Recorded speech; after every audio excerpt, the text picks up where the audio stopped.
Pamagat, ang rider at ang tiket ng tadhana. Hinahamak ni Anton ang kanyang asawang si Sara dahil isa lamang siyang simpleng delivery rider at nagpasya siyang iwan ito para sa kanyang milyonaryang amo. Ang hindi niya alam, bago siya umalis, nanalo si Sara sa grand prize ng loto. Naroon ang kanyang asawa, hinahalikan ang ibang babae sa harap ng isang mansyon sa katanghalian, walang hiya, walang pagsisisi na para bang hindi umiiral si Sara. Nanigas si Sara sa kanyang kinatatayuan, suot ang kanyang uniforme bilang delivery rider. Ang helmet niya ay suot pa rin at ang delivery ay nanginginig sa kanyang mga kamay. Hindi niya maihiwalay ang kanyang mga mata sa eksenang dumudurog sa kanyang buhay sa libu-libong piraso. Si Anton, ang lalaking nakasama niya sa loob ng maraming taon ng pagsasama, suot ang kanyang laging eleganteng damit. Yakap-yakap si Monica Beltran, ang may-ari ng kumpanya kung saan nagtatrabaho si Sara, ang kanyang amo, ang babaeng linggo-linggong nag-aabot sa kanya ng sahod na may ngiting, ngayon ay nagkaroon ng mapait na kahulugan. Ang halik ay puno ng pagnanasa, matindi, na may pamilyaridad na nagbubunyag ng mga buwan o marahil mga taon ng panloloko. Ang mga kamay ni Anton ay humahaplos sa likod ni Monica na para bang alam nito ang bawat sentimetro ng kanyang katawan, na para bang ginawa na niya ito ng daan-daang beses. Nakarating si Sara sa address na iyon sa eksklusibong subdivision ng Acacia Estates para sa isang karaniwang delivery, isa pang order sa kanyang mahabang araw ng trabaho. Ngunit nagpasya ang tadhana na ipakita sa kanya ang katotohanan sa pinakamalupit na paraan. Isang ungol ng sakit ang kumawala sa kanyang lalamunan. Hindi niya ito napigilan. Humiwalay si Anton kay Monica at lumingon. Nang magtama ang kanilang mga mata, desperadong naghanap si Sara ng anumang senyales ng pagsisisi, ng hiya, ng kasalanan, isang bagay na magsasabi sa kanya na ang lalaking minahal niya ay umiiral pa rin sa loob ng estrangherong nakatingin sa kanya. Ngunit ang tanging nakita niya ay pagkainis, iritasyon, na para bang siya ay isang abala na sumisira sa kanilang perpektong hapon. Sara, bumuntong hininga si Anton nang may pagkainip. Anong ginagawa mo rito? Ang tanong ay tumama sa kanya na parang isang sampal. Anong ginagawa niya roon? Nagtatrabaho siya, nagsasakripisyo, nagpapakahirap sa ilalim ng araw para mag-uwi ng pera habang niloloko siya nito kasama ang sarili niyang amo sa isang marangyang mansyon. Nandito ako para mag-deliver. Basag at hindi makilala ang boses ni Sara. Kalmadong humiwalay si Monica kay Anton at naglakad patungo kay Sara. Ang kanyang mga takong ay umalingaw-ngaw sa marmol na sahig ng entrada. Walang nikatiting na pagsisisi sa kanyang mukha. Sa halip, ang kanyang mga labi ay kumurba sa isang ngiti ng tagumpay. Naku!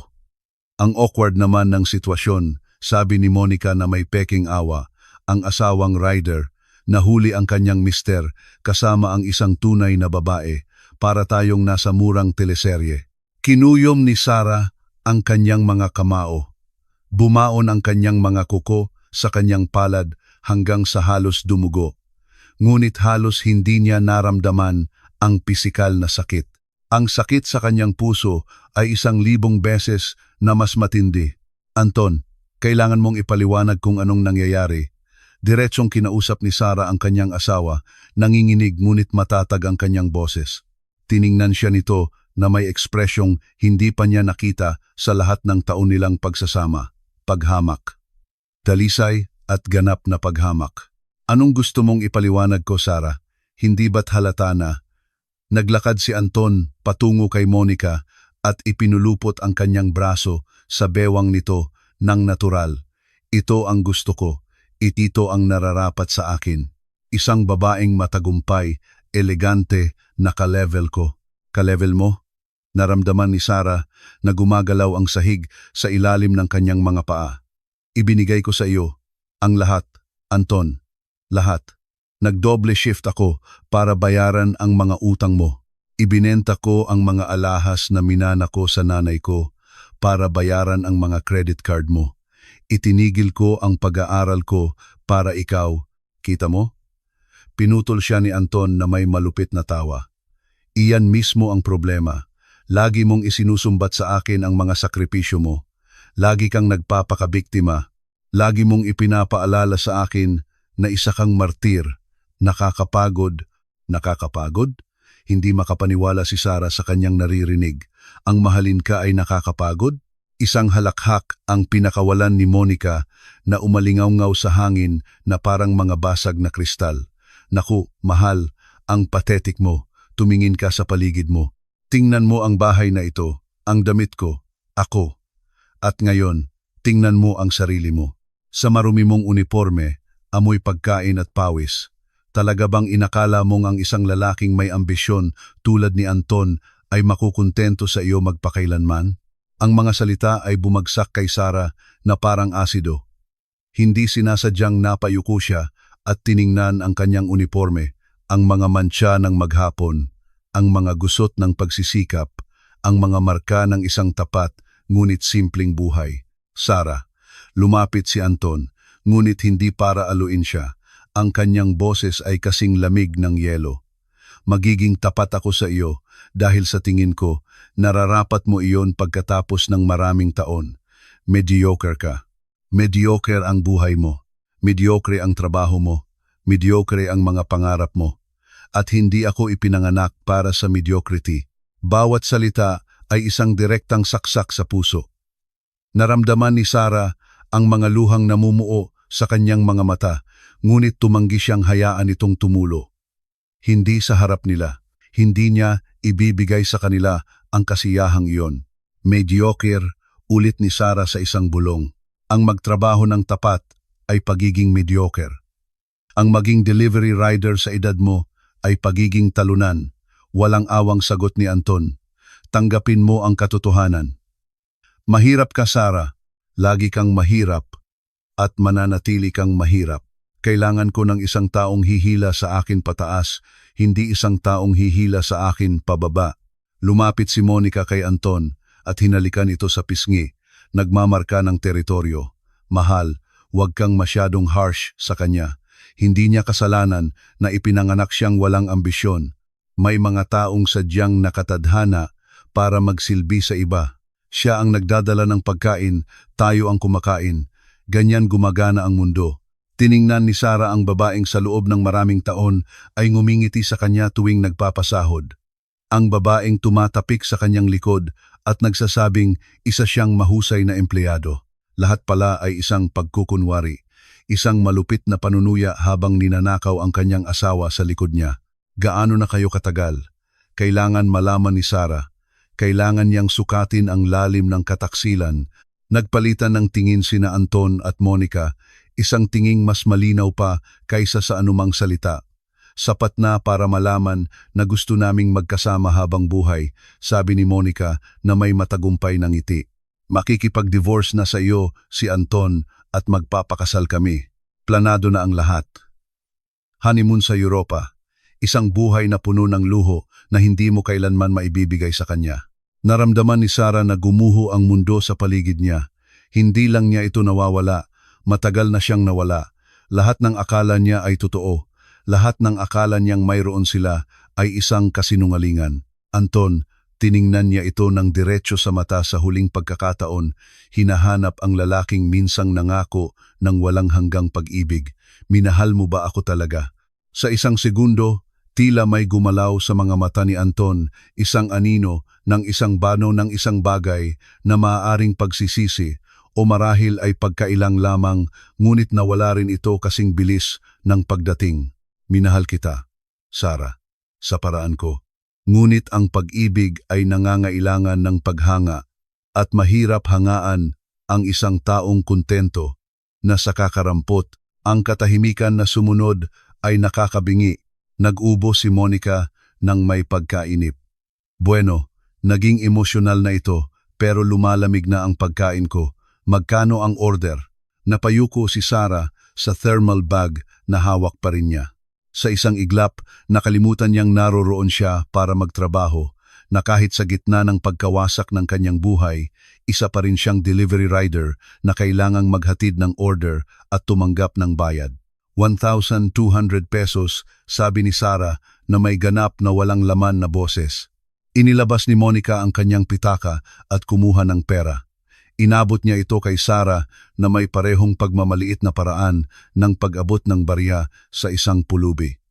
Sa'yo na ang sukli. Ituring mo na lang na maliit kong kontribusyon sa miserable mong buhay. Kinuha ni Sarah ang pera. Hindi na nanginginig ang kanyang mga kamay. Ang kanyang katawan ay pumasok sa isang estado ng pagkabigla kung saan ang sakit ay napakatindi na nawawalan ka na lang ng pakiramdam para makapagpatuloy. Gusto kong tandaan ninyo ang sandaling ito, sabi ni Sarah na may kalamigang ikinagulat maging ng kanyang sarili. Bawat salitang sinabi ninyo, bawat pangaalipusta, bawat paghamak, dahil paikot-ikot lang ang buhay. At kapag kayo naman ang nasa ibaba, gugustuhin ninyong sanay iba ang ginawa ninyo. Umikot ang mga mata ni Anton. Ngayon, nagbabanta ka pa. Anong gagawin mo, Sarah? Duduraan ang susunod kong order. Tanggapin mo ang katotohanan mo. Mahirap ka at mananatili kang mahirap. At ako, mabubuhay ako sa buhay na nararapat sa akin habang ikaw ay patuloy na nagpepedal sa ilalim ng araw. Hindi sumagot si Sarah.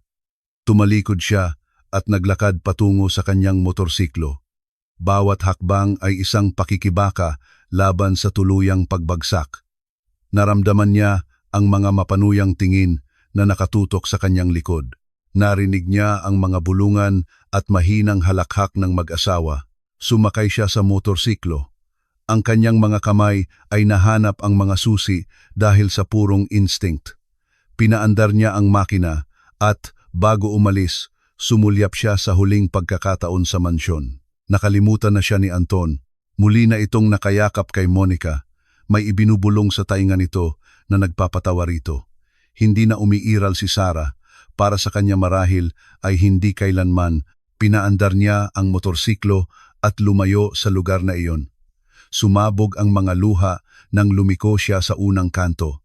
Bumuhos ang mga ito ng napakalakas na kinailangan niyang huminto sa isang eskinita dahil hindi na niya makita ang daan. Ang mga hikbi ay yumanig sa kanyang buong katawan habang dinudurog siya ng mga salita ni Anton. Paulit-ulit, mahirap, mediocre, talunan, nakatadhana para magsilbi. Mananatili kang mahirap. Umiyak si Sarah hanggang sa wala nang natirang luha. Umiyak siya para sa mga nasayang na taon, para sa mga iniwang pangarap, para sa mga alahas ng kanyang ina na ipinagbili para bayaran ang mga utang ng isang lalaking humahamak sa kanya. Umiyak siya para sa batang babaeng puno ng pangarap na minsan ay naniwala sa tunay na pag-ibig at ngayon ay nag-iisa sa isang madilim na eskinita na may durog na puso. Nang sa wakas ay huminahon siya, ganap ng madilim ang langit. Kailangan niyang umuwi. Sa maliit na apartment na ngayon ay sa kanya na lamang, sa malamig na kama kung saan siya matutulog mag-isa. Kinapa niya ang kanyang bulsa para sa isang bagay na maipupunas sa kanyang mukha. Nahanap ng kanyang mga daliri ang isang lukot na papel, ang tiket sa loto. Binili niya ito kaninang umaga sa tindahan ni Mang Kiko, ang mabait na matanda sa kanilang lugar na laging bumabati sa kanya ng may pagmamahal. Ito ay isang ritual na ginagawa niya sa loob ng maraming taon. Bawat linggo, bumibili siya ng isang tiket, nangarap ng kaunti at nagpapatuloy sa buhay. Hindi pa siya nanalo ng malaki ilang piso dito, isang baliktaya doon walang nakapagpabago sa kanyang katotohanan. Tiningnan ni Sarah ang mga numerong nakaprint sa ilalim ng malabong ilaw ng poste, 6 na numero na marahil ay walang kahulugan. Sana ganoon kadali. Bulong niya. Itinatago ang tiket. Sana mapatunayan ko sa kanilang lahat na nagkakamali sila sa akin. Pinunasan niya ang kanyang mga luha gamit ang manggas ng kanyang uniforme, huminga ng malalim at pinaandar ang motorsiklo. May mga delivery pa siyang kailangang kumpletuhin, kailangan pa niyang magtrabaho, kailangan pa niyang mabuhay. Ang hindi alam ni Sarah sa sandaling iyon, habang nagmamaneho patungo sa gabi na may durog na puso, ay ang maliit at lukot na tiket na iyon sa kanyang bulsa ay naglalaman ng 6 na nanalong numero ng special draw ng PCSO. 45 milyong piso. Isang kayamanan na babago sa lahat. Ngunit hindi pa ito alam ni Sarah. At habang umiiyak siya sa dilim, si Anton ay nagbubukas ng isang bote ng champagne sa mansyon ni Monica. Nagto-toast para sa kanyang paglaya mula sa kanyang mediocre na asawa. Para sa ating bagong buhay na magkasama. Sabi ni Anton, itinaas ang kanyang kupita. Para sa wakas, malaya na tayo sa hampas lupa, sagot ni Monica na may ngiti. Nagklink sila ng kanilang mga kupita at uminom, ipinagdiriwang ang akala nilang kanilang huling tagumpay. Kung alam lang nila kung ano ang inihanda ng tadhana para sa kanila, kung may isip lang nila na ang babaeng kakahamak lang nila at winasak ay malapit nang magkaroon ng mas maraming pera kaysa sa kaya nilang gastusin sa 10 buhay. Ngunit darating pa iyon. At kapag dumating na, matututunan ni Anton ang pinakamasakit na aral sa kanyang buhay. Huwag kailanman hamakin ang taong nagbigay sa iyo ng lahat, dahil ang buhay ay may mga misteryosong paraan ng pagsingil sa mga utang ng puso. Dumating si Sarah sa kanyang apartment nang ganap ng madilim ang lungsod. Binuksan niya ang pinto at sinalubong siya ng isang matinding katahimikan. Ang maliit na espasyo na sa loob ng maraming taon ay naging tahanan niya, ngayon ay parang isang puntod. Ang mga gamit ni Anton ay nasa lahat pa rin ng dako. Ang paborito niyang tasa sa dish rack, ang kanyang mga magasin sa center table, ang kanyang amoy na nakakapit sa mga unan. Bawat bagay ay isang masakit na paalala ng kataksilang katutuklas lang niya. Napaupo si Sarah sa sofa nang hindi man lang naghuhubad ng uniforme. Wala siyang lakas para sa anuman. Ang mga luha ay nag-iwan ng mga tuyong bakas sa kanyang mga pisngi at ang kanyang mga mata ay mahapdi sa naipong pag-iyak. Paano siya napunta rito? Sa anong punto naging bangungot ang kanyang buhay? Ang mga alaala ay dumating ng walang pahintulot. Ang araw na nakilala niya si Anton sa isang coffee shop sa Maynila. Kaakit-akit ito, ambisyoso, puno ng mga pangarap. Ipinangako niya na magkasama silang sasakupin ng mundo, na sila ay magiging isang hindi matatalong koponan. Naniwala si Sarah sa kanya, sa bawat salita niya. Dahil sa kanya, iniwan niya ang kanyang pag-aaral ng nursing noong malapit na siyang matapos. Kailangan ni Anton na magtrabaho siya ng full-time para makapag-focus ito sa kanyang karera bilang accountant. Pansamantala lang ito, sabi nito. Kapag naging matagumpay na ako, maaari ka nang bumalik sa pag-aaral. Ang sandaling iyon ay hindi kailanman dumating. Nang makakuha si Anton ng magandang trabaho, dumating ang mga utang, mga credit card na maxed out dahil kailangan niyang magmukhang profesional. Isang kotse na hindi nila kayang bayaran dahil kailangan niyang pahangain ang kanyang mga kliyente. Mamahaling damit, hapunan sa mga mamahaling restaurant, isang imahe ng tagumpay na binuo sa isang bundok ng mga bill na binabayaran ni Sarah sa kanyang trabaho bilang delivery rider. At nang hindi na sapat ang pera, ibinenta ni Sarah ang mga alahas ng kanyang ina, ang tanging mahahalagang bagay na mayroon siya. Ang mga hikaw na isinuot ng kanyang ina sa araw ng kasal nito, ang kuwintas na ipinamana sa bawat henerasyon, ang singsing na inilagay ng kanyang ina sa kanyang kamay bago ito pumikit magpakailanman. Lahat ng iyon ay naging pera para bayaran ang mga utang ng isang lalaking ngayon ay tinatawag siyang mediocre. Napatakip si Sarah sa kanyang mukha at humikbi ng malalim. Paano siya naging ganito katanga? Paano niya hindi nakita ang mga senyales, ang mga huling pag-uwi, ang mga trabaho tuwing weekend, ang mga tawag na sinasagot nito ng pabulong at ibinababa kapag lumalapit siya? Lahat ay napakalinaw na ngayon, napakasakit na halata. Tumunog ang telepono ni Sarah, nagpagulat sa kanya. Sa isang iglap, bumilis ang tibok ng kanyang puso. Iniisip na baka si Anton iyon, na baka natauhan na ito, na baka darating para humingi ng tawad. Ngunit ibang pangalan ang nasa screen, Aling Carmen. Huminga ng malalim si Sarah at sumagot. Sinusubukang magtunog na normal. Sarah, ayos ka lang ba, iha? Si Aling Carmen ang kanyang kapitbahay sa kabilang unit, isang matandang babae na mag-isang naninirahan at laging tinatrato si Sarah na parang sariling anak. Siya ang tanging tao sa gusali na tunay na nagmamalasakit sa kanya. Opo, Aling Carmen, ayos lang po ako. Pagsisinungaling ni Sarah. Huwag mo akong lokohin, bata. Narinig kitang dumating at narinig ko ang mga hikbi mo. May nangyari ba kay Anton? Muling bumuhos ang mga luha mula sa mga mata ni Sarah. Hindi na niya kayang magpanggap, hindi kay Aling Carmen. Iniwan niya ako para sa ibang babae, para sa amo ko. Maikli ang katahimikan sa kabilang linya. Pupunta ako diyan, sabi ni Aling Carmen at ibinaba ang telepono bago pa man makatanggi si Sarah.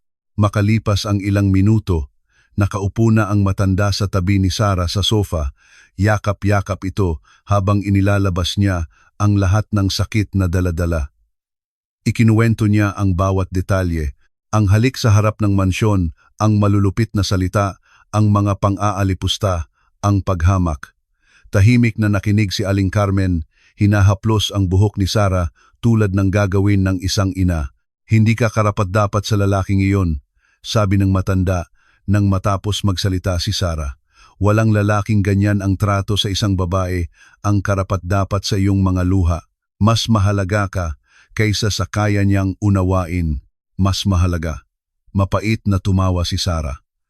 Isa akong rider na walang pinag-aralan, walang pera, walang-wala. Tama siya. Mahirap ako, mediocre ako. Makinig ka sa akin, Sarah. Kinuha ni Aling Carmen ang mukha ni Sarah at pinilit itong tumingin sa kanya. Ang kahirapan ay wala sa bulsa, nasa kaluluwa. At ang kaluluwa ng lalaking iyon ay mas walang laman pa kaysa sa isang karton. Mayroon kang isang bagay na hindi niya kailanman magkakaroon. Dignidad, puso, at ang kakayahang magmahal ng totoo. Gusto sanang maniwala ni Sarah. Desperado niyang gustong maniwala, ngunit ang mga salita ni Anton ay patuloy na umuulit sa kanyang isipan na parang walang katapusang alingaw-ngaw. Kumain ka na ba? Tanong ni Aling Carmen. Umiling si Sarah. Hindi pa siya kumakain mula noong almusal. Igagawa kita ng pagkain.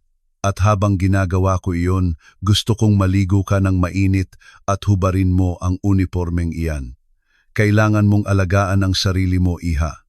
Kahit pakiramdam mo ay katapusan na ng mundo, sisikat pa rin ang araw bukas at magpapatuloy ka dahil iyan ang ginagawa ng mga babaeng matatag. Habang nagluluto si Aling Carmen sa maliit na kalan, pumasok si Sarah sa banyo at tiningnan ang sarili sa salamin.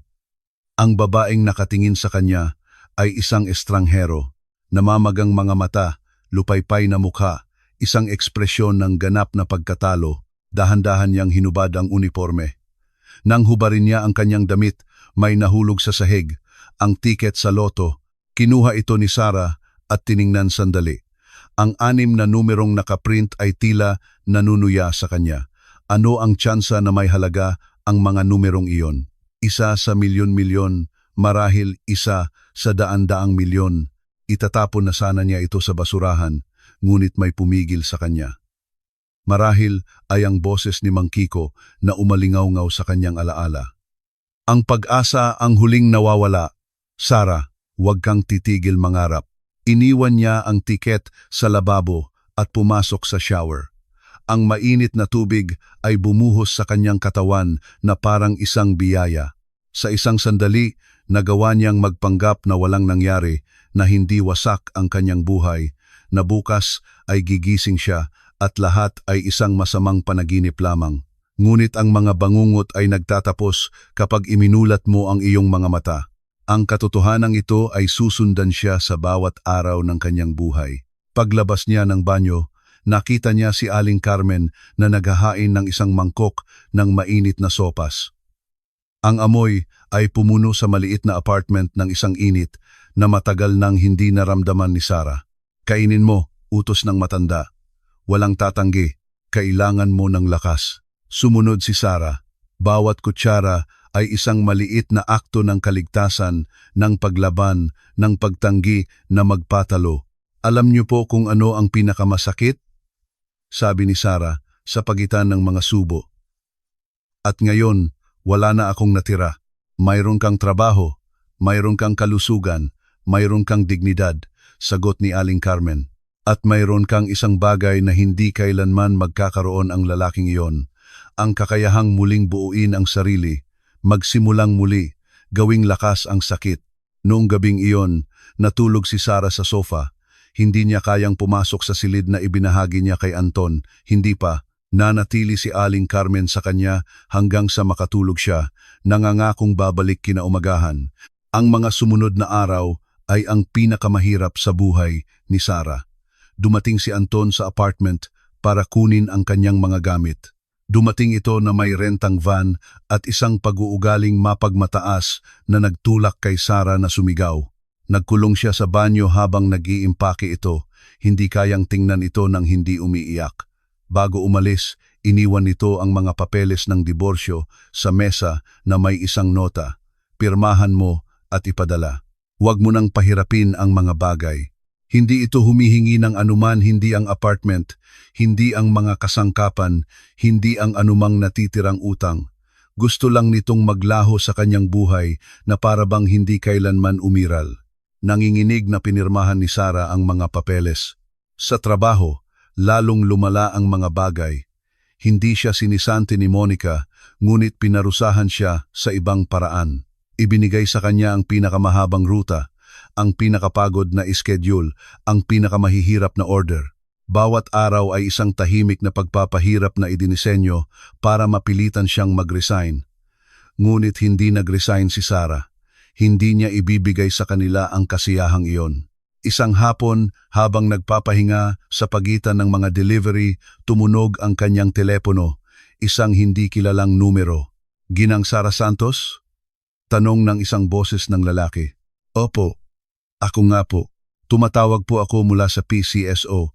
Kailangan po ninyong pumunta sa aming opisina sa lalong madaling panahon. Urgent po." Kumabog ang puso ni Sara. Ang PCSO. "Bakit po, sir? Bumili po ba kayo ng tiket sa tindahan ni Mang Kiko ilang araw na ang nakalipas?" Naramdaman ni Sara na gumagalaw ang sahig. "Opo, bumili po ako. Kailangan ko pong i-verify ninyo ang mga numero sa inyong tiket, ginang, at pumunta sa aming opisina na may dalang valid ID. Pero bakit po? Anong meron sa tiket ko? May isang paghinto sa kabilang linya. Ginang Santos, ang inyong tiket po ay may 6 na nanalong numero ng special draw. Kayo po ang nag-iisang nanalo ng grand prize." Huminto sa paghinga si Sara. "Mamagkano po?" Halos hindi niya mabuo ang tanong. 4 milyong piso po, ginang.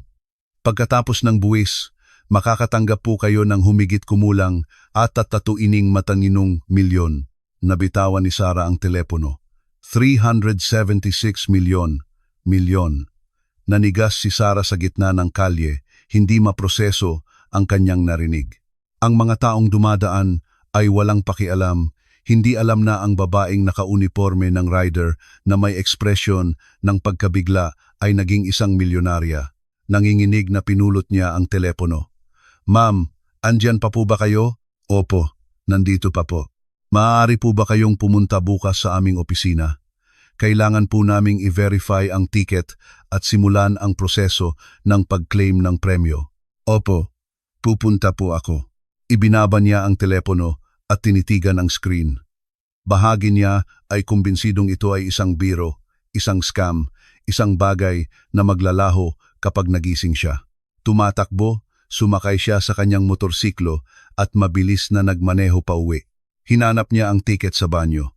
Nandoon pa rin ito, lukot, halos nakalimutan. Nanginginig, binuksan niya ang website ng PCSO sa kanyang telepono at hinanap ang mga resulta. Lumabas ang mga numero. Ikinumpara niya ito sa kanyang tiket, isa-isa. Lahat ng 6 ay tumugma. Napaupo siya sa sahig ng banyo, yakap ang tiket at nagsimulang umiyak. Ngunit hindi ito luha ng sakit. Ito ay luha ng pagkabigla, ng hindi paniniwala, ng isang bagay na kahina-hinalang kamukha ng pag-asa. "Mahirap ka, Sara. Mananatili kang mahirap." Umalingaw-ngaw ang mga salita ni Anton. At sa unang pagkakataon, ngumiti si Sara. Isang maliit, nanginginig na ngiti na lumaki at naging isang bagay na makapangyarihan, isang bagay na may lasa ng hustisya. 376 milyong piso. Siya, ang simpleng rider, ang mediocre, ang hampas lupa. Ngayon ay may mas marami siyang pera kaysa sa pinapangarap ni Anton. Tumayo si Sara at tiningnan ang sarili sa salamin. Ang babaeng nakatingin sa kanya ay wala ng ekspresyon ng pagkatalo. May bago sa kanyang mga mata, isang kislap na wala dati. Paikot-ikot lang ang buhay, Anton, bulong ni Sara sa salamin. At ang pag-ikot na ito ay masasaktan ka. Itinago niya ang tiket sa pinakaligtas na lugar na nahanap niya at lumabas ng banyo na may matatag na mga hakbang. Bukas, pupunta siya sa opisina ng loto. Bukas, magsisimula ang isang bagong buhay. Bukas, ang babaeng hinamak ng lahat ay magsisimulang isulat ang sarili niyang kuwento. At si Anton, wala pa siyang alam. Nandoon pa rin siya sa mansyon ni Monica, nagto-toast sa kanyang bagong marangyang buhay. Hindi alam na ang babaeng hinamak at iniwan niya ay naging isang milyonarya. Ang tadhana ay may kakaibang pagpapatawa at nagsisimula pa lamang itong ipakita ang kanyang mga baraha.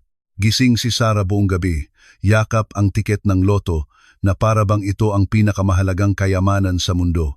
Sa tuwing ipipikit niya ang kanyang mga mata, lumulutang ang mga numero sa dilim. Sa tuwing susubukan niyang matulog, sumisigaw ang kanyang isip na lahat ay isang panaginip lamang at paggising niya, babalik siya sa pagiging mahirap at hinamak na babae. Ngunit nang pumasok ang unang sinag ng araw sa bintana, nandoon pa rin ang tiket, totoo, nahahawakan, na may 6 na numerong nagkakahalaga ng isang kapalaran.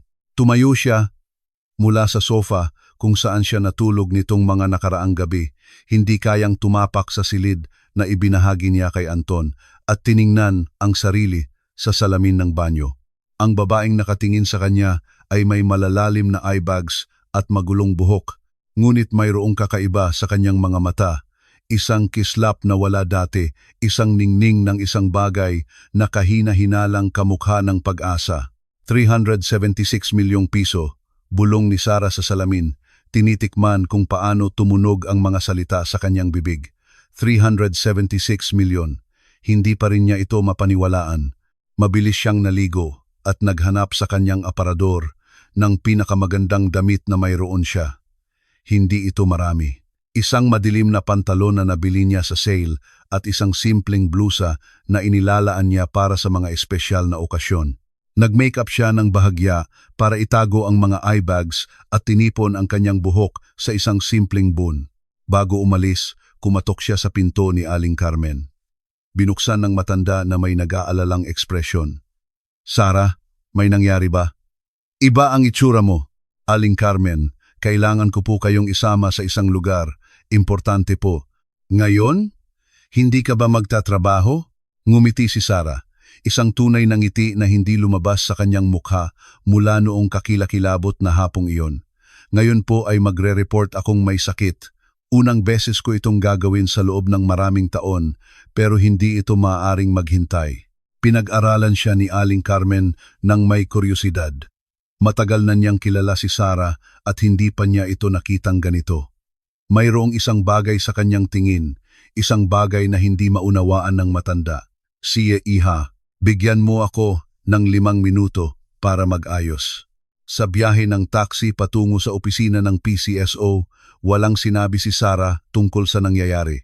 Nagtatanong si Aling Carmen, ngunit tumutugon lamang siya ng mga misteryosong ngiti at mga pangakong malapit na niyang maintindihan ang lahat. Nang makarating sila sa malaking gusali ng PCSO, huminto si Aling Carmen sa pasukan na may litong ekspresyon. Sara, anong ginagawa natin dito? Sama po kayo sa akin, iyon lang ang sagot ni Sara. Pumasok sila at lumapit si Sara sa reception. Isang batang babae ang sumagot. Magandang umaga, ako po si Sara Santos. Tinawagan po ako kahapon para pumunta. Nag-type ang receptionist sa kanyang computer at bahagyang nanlaki ang kanyang mga mata. Itinaas niya ang telepono at nagsalita ng pabulong. Makalipas ang ilang sandali, isang lalaking nakasuot ang lumitaw. Ginang Santos, Ako po si Attorney Fernando Aguilar, Director ng Major Prizes. Pakiusap, samahan ninyo ako sa aking opisina. Tiningnan ni Aling Carmen ang lahat ng may lumalaking pagkalito. Sara, anong nangyayari? Sama po kayo, Aling Carmen. Gusto ko pong nandito kayo. Malawak at elegante ang opisina ni Attorney Aguilar. Pinaupo sila sa mga komportableng upuan at inalok ng kape. Tinanggap ni Sara, higit pa dahil kailangan niya ng isang bagay na hawakan kaysa sa uhaw. Ginang Santos, nagsimula si Aguilar, bago tayo magpatuloy, kailangan kong i-verify ang inyong ticket at ID. Nanginginig na inilabas ni Sara ang lukot na ticket mula sa kanyang bag. Kinuha ito ng abogado nang may paggalang at sinuri sa ilalim ng isang espesyal na ilaw. Pagkatapos ay ipinadaan ito sa isang scanner na tumunog. Authentic po ang ticket, kumpirma ni Aguilar. At tumutugma ang mga numero sa special draw. Ginang Santos, hayaan ninyo akong maging unang bumati sa inyo. Kayo po ang nanalo ng grand prize ng loto. Nabitawan ni Aling Carmen ang kanyang tasa ng kape. Natapon ang mainit na likido, ngunit walang pumansin. Tinitingnan ng matanda si Sara nang nanlalaki ang mga mata. Hindi maproseso ang narinig. Ano? Anong sabi mo? Halos pabulong na sabi ni Aling Carmen. Nanalo po si Sara sa loto, ulit ni Aguilar, na may ngiti 470 milyong piso. Pagkatapos ng buwis, makakatanggap po siya ng humigit kumulang 376 milyon. Nagsimulang tumulo ang mga luha sa mga kulubot na pisngi ni Aling Carmen. Tumayo siya at niyakap si Sara ng napakahigpit. Anak ko, humikbi ang matanda. Anak kong mahal, pagkatapos ng lahat ng pinagdaanan mo, pagkatapos ng lahat ng ginawa ng walang hiyang iyon sa iyo. May Diyos, Sara. May Diyos at nagbibigay siya ng hustisya. Umiiyak din si Sara, yakap ang babaeng naging higit pa sa ina para sa kanya. Ayaw ko po sanang sabihin hanggat hindi sigurado, paliwanag ni Sara. Kailangan kong makita ng sarili kong mga mata. Kailangan kong malaman na totoo ito. Binigyan sila ni Attorney Aguilar ng ilang minuto bago magpatuloy. Ipinaliwanag niya ang mga susunod na hakbang, mga karagdagang beripikasyon, papeles at desisyon kung paano tatanggapin ang pera. May dalawa po kayong option, paliwanag ni Aguilar. Maaari ninyong matanggap ang buong halaga ng isang beses o maaari kayong pumili ng taunang bayad sa loob ng 20 taon. Bawat option ay may kanya-kanyang tax advantages. Gusto ko pong kunin lahat ng isang beses, sabi ni Sara nang walang pag-aalinlangan. Gusto kong simulan ang aking bagong buhay sa lalong madaling panahon. Tumango si Aguilar at nagsimulang ihanda ang mga dokumento. Mayroon pa po ba kayong dapat malaman, Ginang Santos? Ayon sa batas, ang mga nanalo ng major prizes ay isinasa publiko. Ang inyong pangalan at larawan ay lalabas sa aming mga press release. Kung nais ninyong manatiling low profile, inirerekomenda ko na gumawa kayo ng ilang pag-iingat, pinag-isipan ito ni Sara. Ang ideya na malaman ng buong mundo na nanalo siya ay nagparamdam sa kanya ng kahinaan, ngunit naalala niya ang mga salita ni Anton.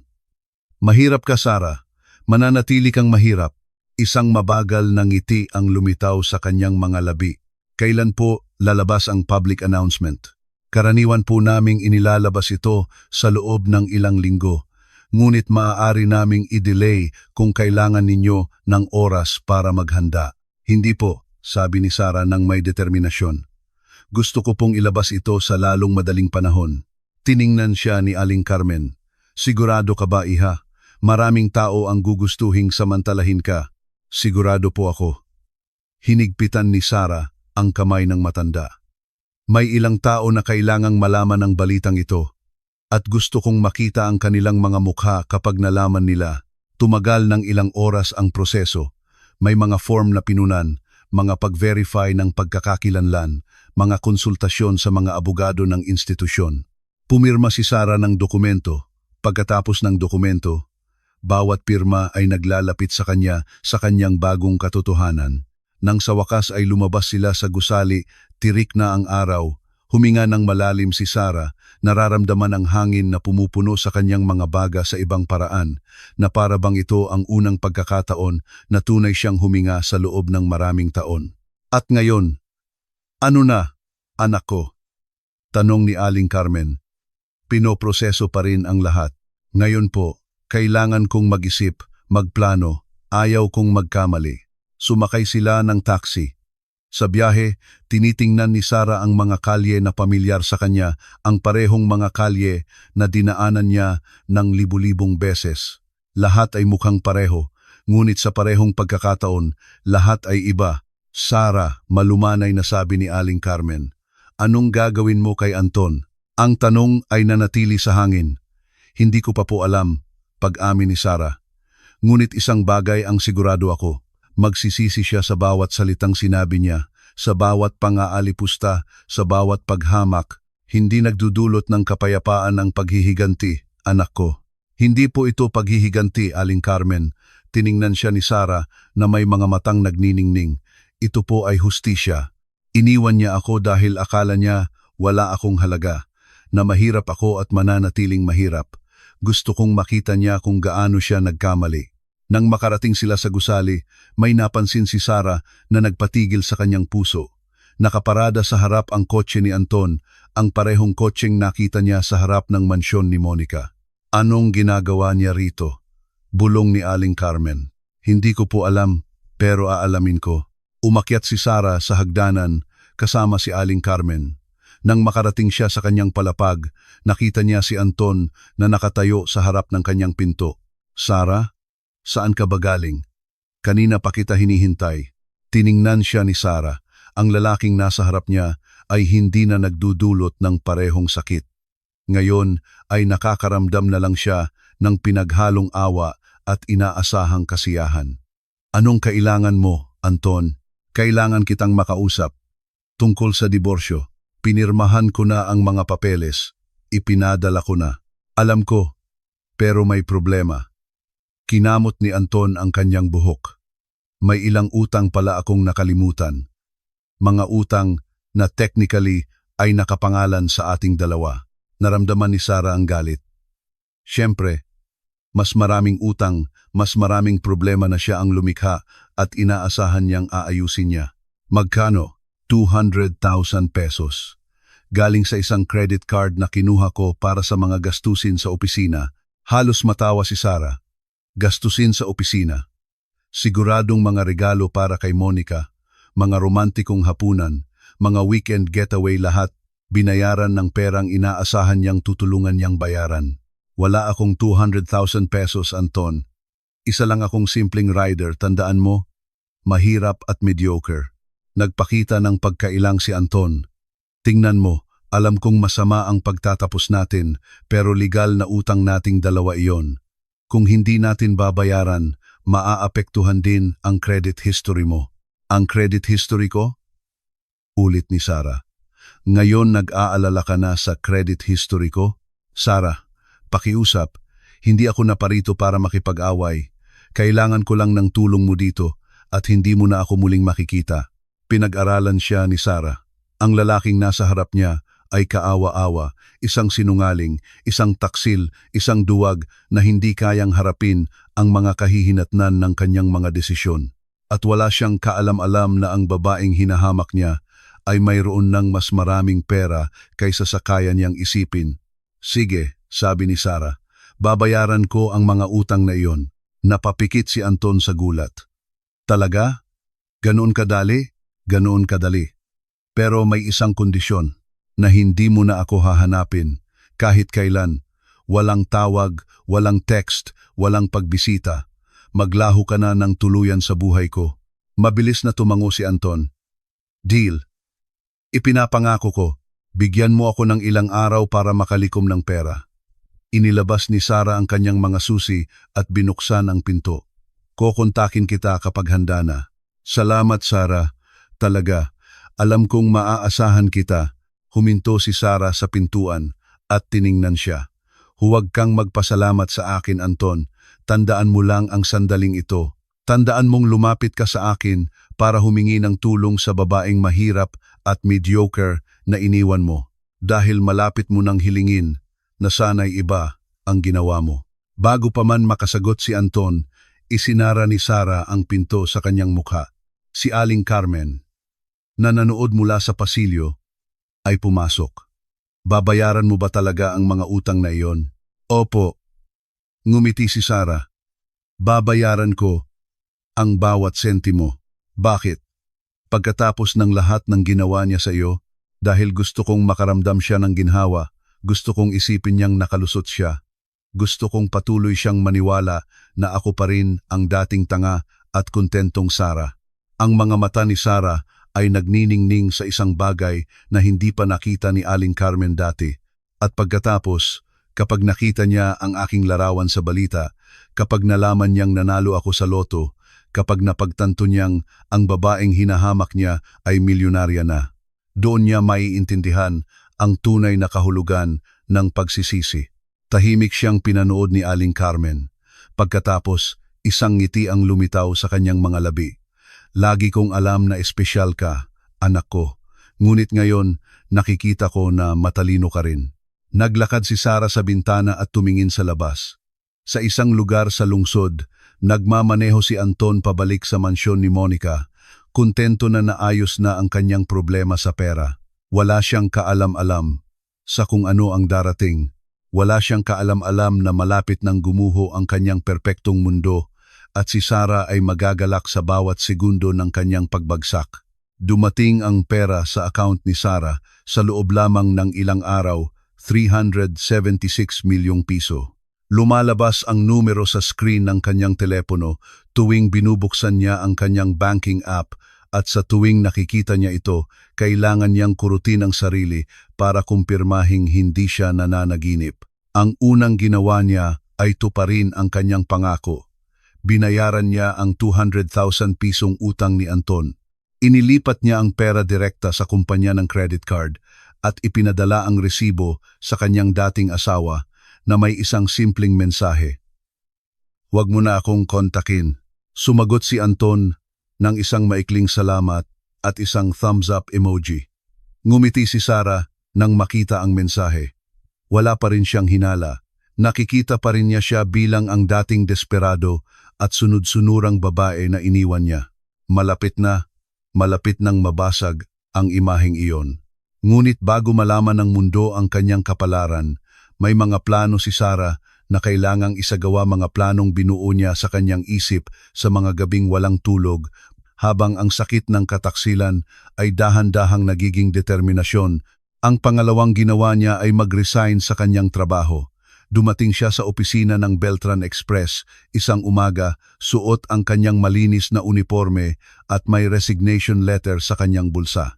Binati siya ng ibang mga rider tulad ng dati. Hindi alam na iyon na ang huling beses na makikita nila siyang naka-uniforme.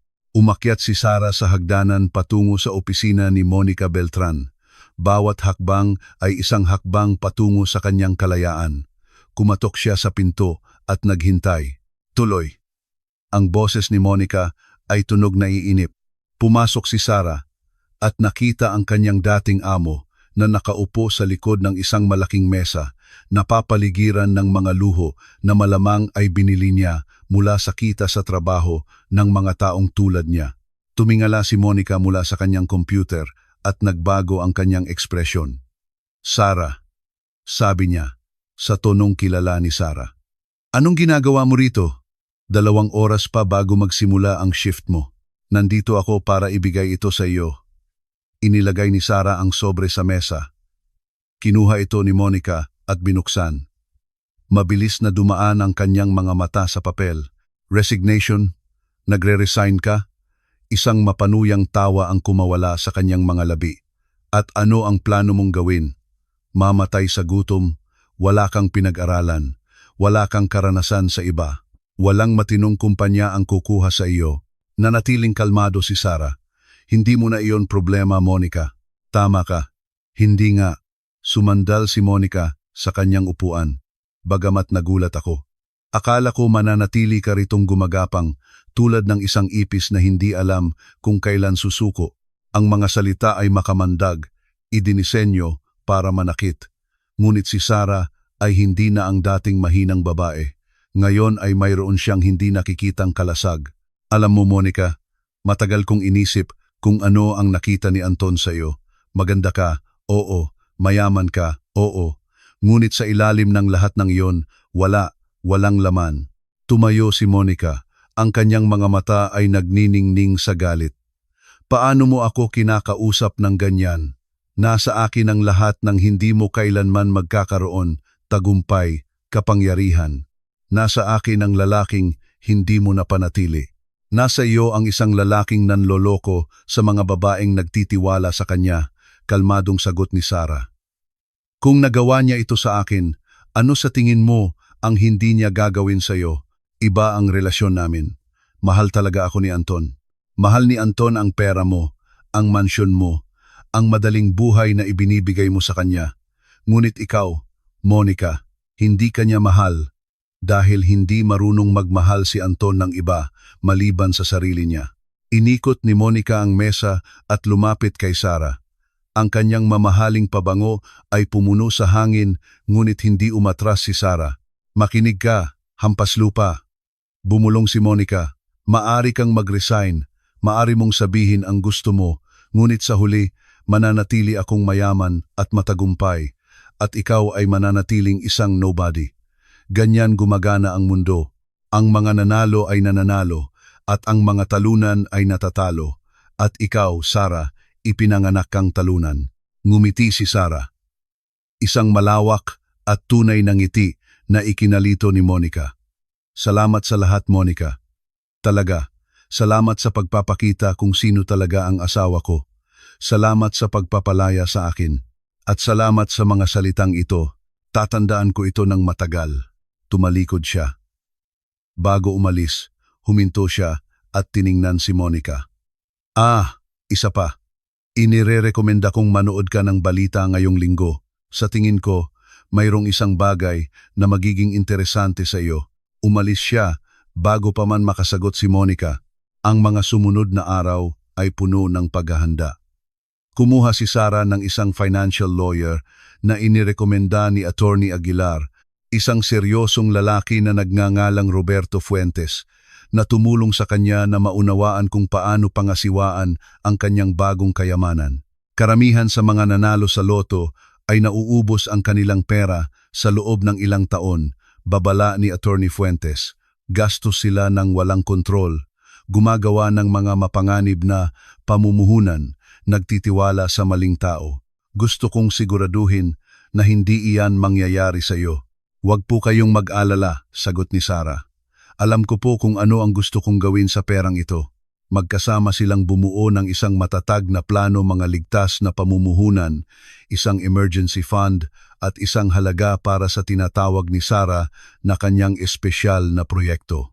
Ang pangatlong ginawa ni Sarah ay bumili ng mga bagong damit hindi magarbo, kundi dekalidad at elegante, na nagparamdam sa kanya na siya ang babaeng lagi niyang alam na maaari niyang maging. Binisita niya ang mga tindahang dati ay tinitingnan lang niya mula sa labas. Sinamahan siya ni Aling Carmen na mamangha sa kanyang pagbabago. Napakaganda mo, anak ko, sabi ng matanda na may luha habang sinusukat ni Sarah ang isang damit. Lagi kang maganda, ngunit ngayon, iba ang iyong kislap. Ito po ang kalayaan, Aling Carmen. Tiningnan ni Sarah ang sarili sa salamin, sa wakas ay kinikilala ang babaeng nakatingin sa kanya. Ito ang pakiramdam ng pagiging malaya. Ang pang-apat ay lumipat. Nakahanap si Sarah ng isang maluwag at maliwanag na apartment sa isang magandang lugar sa lungsod. Hindi ito isang mansyon tulad ng kay Monica, ngunit elegante, komportable at kanya. Isang lugar kung saan maaari siyang magsimulang muli. Ngunit hindi siya lumipat mag-isa. Aling Carmen, gusto ko pong sumama kayo sa akin, sabi niya sa matanda habang nag-iimpake sila. Nanigas ang matanda. Ano? Hindi, anak ko, hindi ako pwede. Kayo po ang naging pamilya ko. Nang talikuran ako ng lahat, nandyan kayo. Nang durog ang puso ko, sinuportahan ninyo ako. Hayaan ninyo akong ibalik kahit kaunti sa lahat ng ibinigay ninyo. Hinawakan ni Sarah ang mga kamay ng matanda. Umiyak si Aling Carmen bago makasagot. Niyakap siya ng mahigpit. Ang bagong apartment ay may 2 maluwag na silid. Kumuha si Sarah ng isang decorator. Gusto niya ng isang tahanan, hindi isang museo. At pagkatapos ay dumating ang araw na hinihintay ni Sarah ang press conference ng PCSO. Nagbihis si Sarah ng maingat. Nag-makeup siya, pinatingkad ang kanyang natural na ganda. Tiningnan niya ang sarili sa salamin. Hindi na siya ang hinamak na rider. Hindi na siya ang iniwang asawa. Siya si Sarah Santos, nakaligtas, mandirigma, milyonarya. Ginanap ang kumperensya sa isang bulwagan ng gusali ng PCSO. Maraming mamamahayag, mga kamera ng TV, mga photographer. Gusto nilang makilala ang nanalo. Nang pumasok si Sarah, nagsimulang mag-flash ang mga kamera. Ang mga tanong ay nagmula sa lahat ng dako. Ano po ang pakiramdam na maging milyonarya? Ano po ang plano ninyong gawin sa pera? Sumagot si Sarah ng may kalmado at grasya. Nagsalita siya tungkol sa kanyang trabaho bilang rider, sa mga taon ng pagsisikap, sa hindi pagkawala ng pag-asa. Hindi niya binanggit sina Anton o Monica. Hindi na kailangan. Malalaman nila. Nang matapos ang kumperensya, lumabas si Sarah na parang lumulutang na gawa niya. Alam na ng buong mundo na si Sarah Santos, ang simpleng rider, ay milyonarya. Noong gabing iyon, sumabog ang balita. Rider, nanalo ng grand prize sa loto. Mula delivery girl, ngayon milyonarya. Ang kahanga-hangang kwento ni Sarah Santos, 46 milyong piso para sa isang masipag na babae. Pinanood ni Sara at Aling Carmen ang mga reportahe mula sa kanilang bagong tahanan, nagdiriwang. Sa tingin mo ba napanood na nila? Tanong ni Aling Carmen. Kung hindi pa, malapit na. Itinaas ni Sarah ang kanyang baso. At kapag nangyari iyon, gusto kong nandoon ako. Sa parehong sandali, sa mansyon sa Acacia Estates, naghahapunan sina Monica Beltran at Anton nang magsimulang tumunog ang kanyang telepono.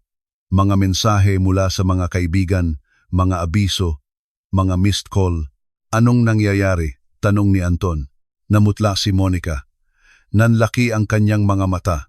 Ibinuka niya ang kanyang bibig, ngunit walang lumabas na tunog. Monica, anong nangyayari? Ipinakita niya ang telepono kay Anton. Sa screen, ang larawan ni Sarah ang nasa buong front page ng isang news site. Ngunit hindi ito ang Sarah na kilala nila. Ito ay isang nagbagong Sarah, elegante, nagniningning, at ang headline ay isang suntok sa tiyan. Sarah Santos, ang delivery rider na nanalo ng 470 million sa loto. Naramdaman ni Anton na nawala ang sahig sa ilalim ng kanyang mga paa, 40 milyon. Ang kanyang dating asawa, ang babaeng hinamak at iniwan niya dahil mahirap at mediocre. Ngayon ay may mas marami siyang pera kaysa sa kikitain niya sa buong buhay niya. Hindi maaari, bulong ni Anton. Mali ito, ngunit hindi ito mali. At sa isang lugar sa lungsod, itinaas ni Sarah ang kanyang baso na may ngiti ng kasiyahan. Ang paghihiganti, sabi nila, ay isang putahing malamig na inihahain. Ngunit mas gusto itong isipin ni Sarah bilang hustisya.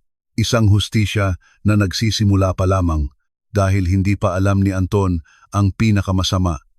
Hindi pa niya alam na binayaran ni Sarah ang kanyang mga utang gamit ang pera mula sa loto, na ang babaeng nilapitan niya para humingi ng tulong, na inaakalang desperado at sunod-sunuran ay milyonarya na pala noong tinulungan siya.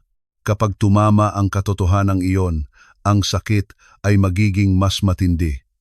At sisiguraduhin ni Sarah na malalaman niya ito sa perpektong sandali, sa perpektong paraan. Ang pagbabago ni Sarah Santos ay kumpleto na. Ngunit ang kanyang kwento ay nagsisimula pa lamang, at ang mga dating humahamak sa kanya ay malapit ng matuklasan na ang pagmamaliit sa isang babaeng may sirang puso ay ang pinakamasamang pagkakamaling magagawa nila. Hindi nakatulog si Anton noong gabing iyon, o sa susunod, o sa sumunod pa. Sa tuwing ipipikit niya ang kanyang mga mata, nakikita niya ang mukha ni Sarah sa balita. Ang kalmadong ngiti, ang eleganyang hindi niya napansin dati, Ang tingin na tila tumatagos sa screen at nagsasabing, sinabihan na kita, 470 milyong piso. Ang halaga ay humahabol sa kanya na parang isang multo, paulit-ulit sa kanyang isipan. Bawat pag-uulit ay mas masakit kaysa sa nauna. 470 milyon na sana ay kanya. 170 milyon na hinamak niya kasama ang babaeng nanalo nito. Tumigil ka na sa pag-ikot-ikot. Unggol ni Monica mula sa kanyang tabi. Hindi mo ako pinapatulog. Paano ka makakatulog pagkatapos ng nakita natin? Pera lang iyan, Anton. May pera rin ako. Wala kang or 70 milyon. Ang katahimikan na sumunod ay mabigat. Umupo si Monica at binuksan ang ilaw. Ang kanyang mukha, walang makeup, ay nagpakita ng mga linya ng pag-aalala na hindi pa napansin ni Anton dati. Anong ipinapahiwatig mo? Tanong niya. Wala.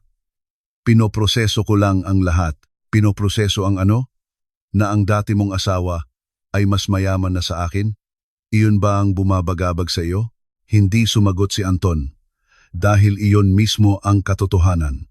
Ilang linggo na niyang kinukumbinsi ang sarili na tama ang desisyon niyang iwan si Sarah para kay Monica. Pinalitan niya ang isang mahirap na babae ng isang mayaman. Isang pag-angat, isang pagpapabuti, isang hakbang patungo sa buhay na nararapat sa kanya. Ngunit ngayon, gumuho na ang lohikang iyon. Kailangan ko ng hangin, sabi ni Anton. 3:00 ng umaga, kailangan kong mag-isip. Bumaba siya sa sala at nagsalin ng whiskey. Pagkatapos ay isa pa at isa pa. Sinunog ng alak ang kanyang lalamunan, ngunit hindi nito mapatay ang apoy ng pagsisisi na tumutupok sa kanyang dibdib. Inilabas niya ang kanyang telepono at hinanap ang numero ni Sarah. Binura niya ito pagkatapos ng diborsyo, ngunit naaalala niya ito. Ang kanyang mga daliri ay nag-aalinlangan. Anong sasabihin niya? Na nagsisisi siya, na nagkamali siya, na gusto niyang bumalik. Mapait siyang tumawa.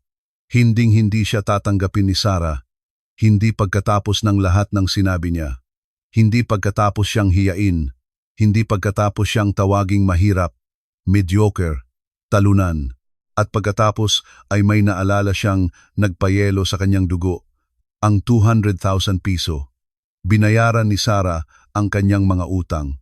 Inilipat niya ang pera nang walang reklamo. Noong panahong iyon, akala ni Anton ay dahil desperado pa rin itong pasayahin siya, ang dating sunod-sunurang Sarah. Ngunit ngayon, naiintindihan na niya ang katotohanan. Nang bayaran ni Sarah ang mga utang na iyon, alam na niyang nanalo siya sa loto. Milyonarya na siya at hindi niya sinabi. Hinayaan niya siyang maniwala na mahirap pa rin siya. Hinayaan niya siyang maging superior, kontento, panalo. At pagkatapos ay lumabas siya sa TV na nagniningning at nagbago habang siya ay nagdiriwang sa pagkuha ng 200,000 piso mula sa babaeng may 470 milyon. Ang kahihiyan ay ganap. Kailangan ko siyang makita. Bulong ni Anton. Kailangan ko siyang makausap. Ang mga sumunod na araw ay isang pagpapahirap. Sinubukan niyang kontakin si Sarah sa lahat ng paraan. Mga tawag na dumidiretso sa voicemail, mga text na hindi sinasagot, mga email na bumabalik. Binlock siya ni Sarah sa lahat ng dako. Samantala, lumalala ang relasyon nila ni Monica. Ang balita tungkol sa kayamanan ni Sarah ay lumikha ng isang lamat sa pagitan nila. Si Monica ay irritable, mapaghinala, laging inaakusahan si Anton na iniisip ang kanyang dating asawa. At tama siya, iniisip mo pa rin siya, hindi ba? Tanong ni Monica isang gabi. Hindi ko alam ang sinasabi mo. Huwag mo akong gawing tanga, Anton. Kilala kita. Mula nang lumabas ang balitang iyon, hindi ka na pareho. Laging kang wala sa sarili. Problema lang sa trabaho. Problema na ang dati mong asawa ay mas mayaman na sa akin. Hinampas ni Monica ang mesa. Sa tingin mo ba hindi ko napapansin? Sa tingin mo ba hindi ko nakikita kung paano mo kinakalkula kung gaano karaming pera ang nawala sa iyo? Nanahimik si Anton. Walang saysay na itanggi. Alam mo kung ano ang pinakamasama? Patuloy ni Monica. Ibinigay ko sa iyo ang lahat, ang bahay ko, ang pera ko, ang posisyon ko, sa lipunan at iniisip mo pa rin ang isang rider na sinuwerte lang. Higit pa ito sa suwerte. Lumabas ang mga salita sa bibig ni Anton bago niya ito mapigilan. Anong sabi mo? Laging higit pa si Sarah kaysa sa nakikita ko. Marahil iyon ang problema. Marahil hindi ko kailanman pinahalagahan kung anong mayroon ako. Tumayo si Monica. Ang kanyang mukha ay nabaluktot sa galit. Umalis ka. Umalis ka sa bahay ko. Ngayon din, kung miss na mismo ang hampas lupa mong milyonarya, hanapin mo siya. Pero huwag ka nang babalik dito. Sinubukan ni Anton na tumutol, ngunit tinatawag na ni Monica ang kanyang mga katulong. Makalipas ang ilang minuto, nakatayo na siya sa labas na may isang maleta, walang mapupuntahan. Ang kabalintunaan ay hindi niya maiwasan.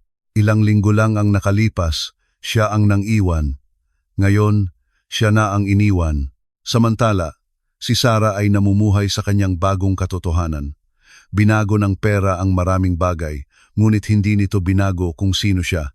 Maaga pa rin siyang gumigising, nasisiyahan pa rin sa mga maliliit na bagay, pinahahalagahan pa rin ang tapat na trabaho. Ang pagkakaiba ay ngayon, maaari na siyang pumili. At may isang desisyon na ilang linggo na niyang ipinagpapaliban. Anak ko, may bisita ka ba? Anunsyo ni Aling Carmen isang umaga. Hindi siya umaasa ng sinuman, isang lalaki. Sabi niya importante, tungkol sa nanay mo. Huminto ang puso ni Sarah. Ang kanyang ina, matagal nang patay ang kanyang ina. Sino ang darating para kausapin siya tungkol dito? Bumaba siya sa reception at nakita ang isang matandang lalaki. Mayroon siyang puting buhok, malalalim na kulubot, at mga matang kakaibang pamilyar. Ginang Sarah Santos? Tanong ng lalaki. Opo. Sino po sila? Huminga ng malalim ang lalaki. Ang pangalan ko po ay Aurelio Santos. Ako po ang kapatid ng inyong ina, ang inyong tiyuhin. Naramdaman ni Sarah na gumagalaw ang sahig.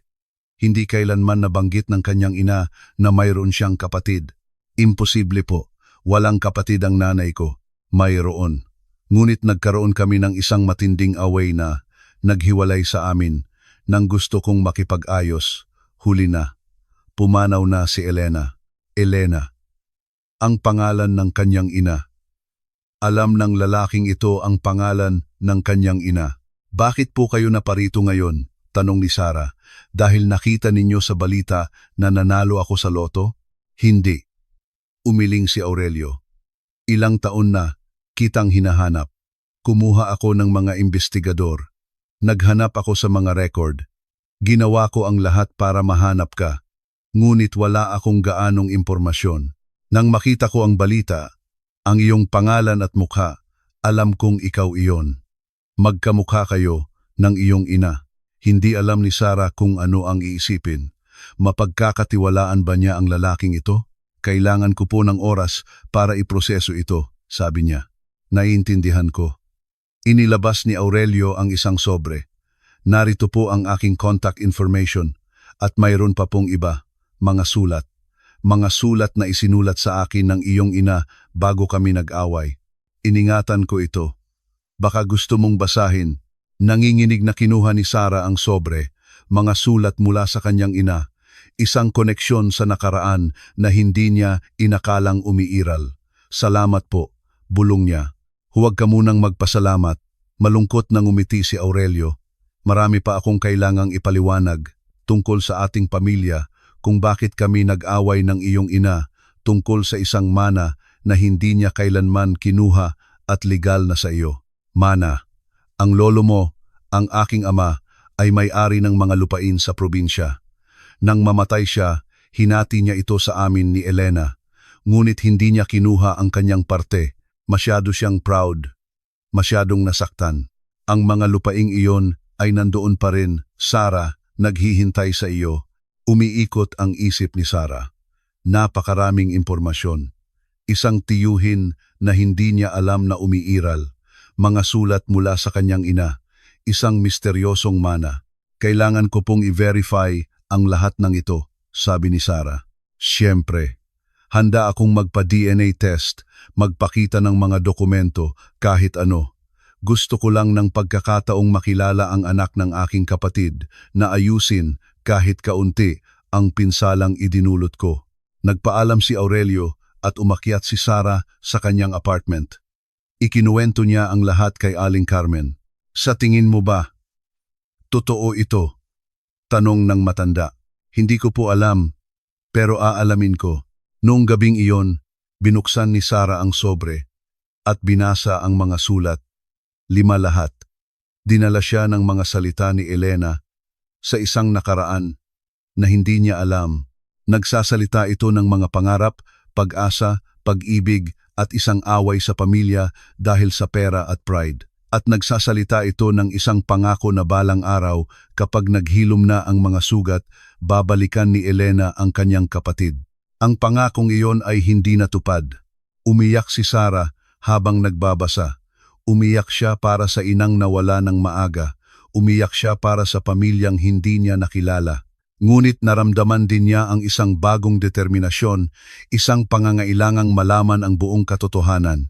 Kinabukasan, kinontak niya ang kanyang abogado at hiniling na imbestigahan ang lahat tungkol kay Aurelio Santos at sa sinasabing mana.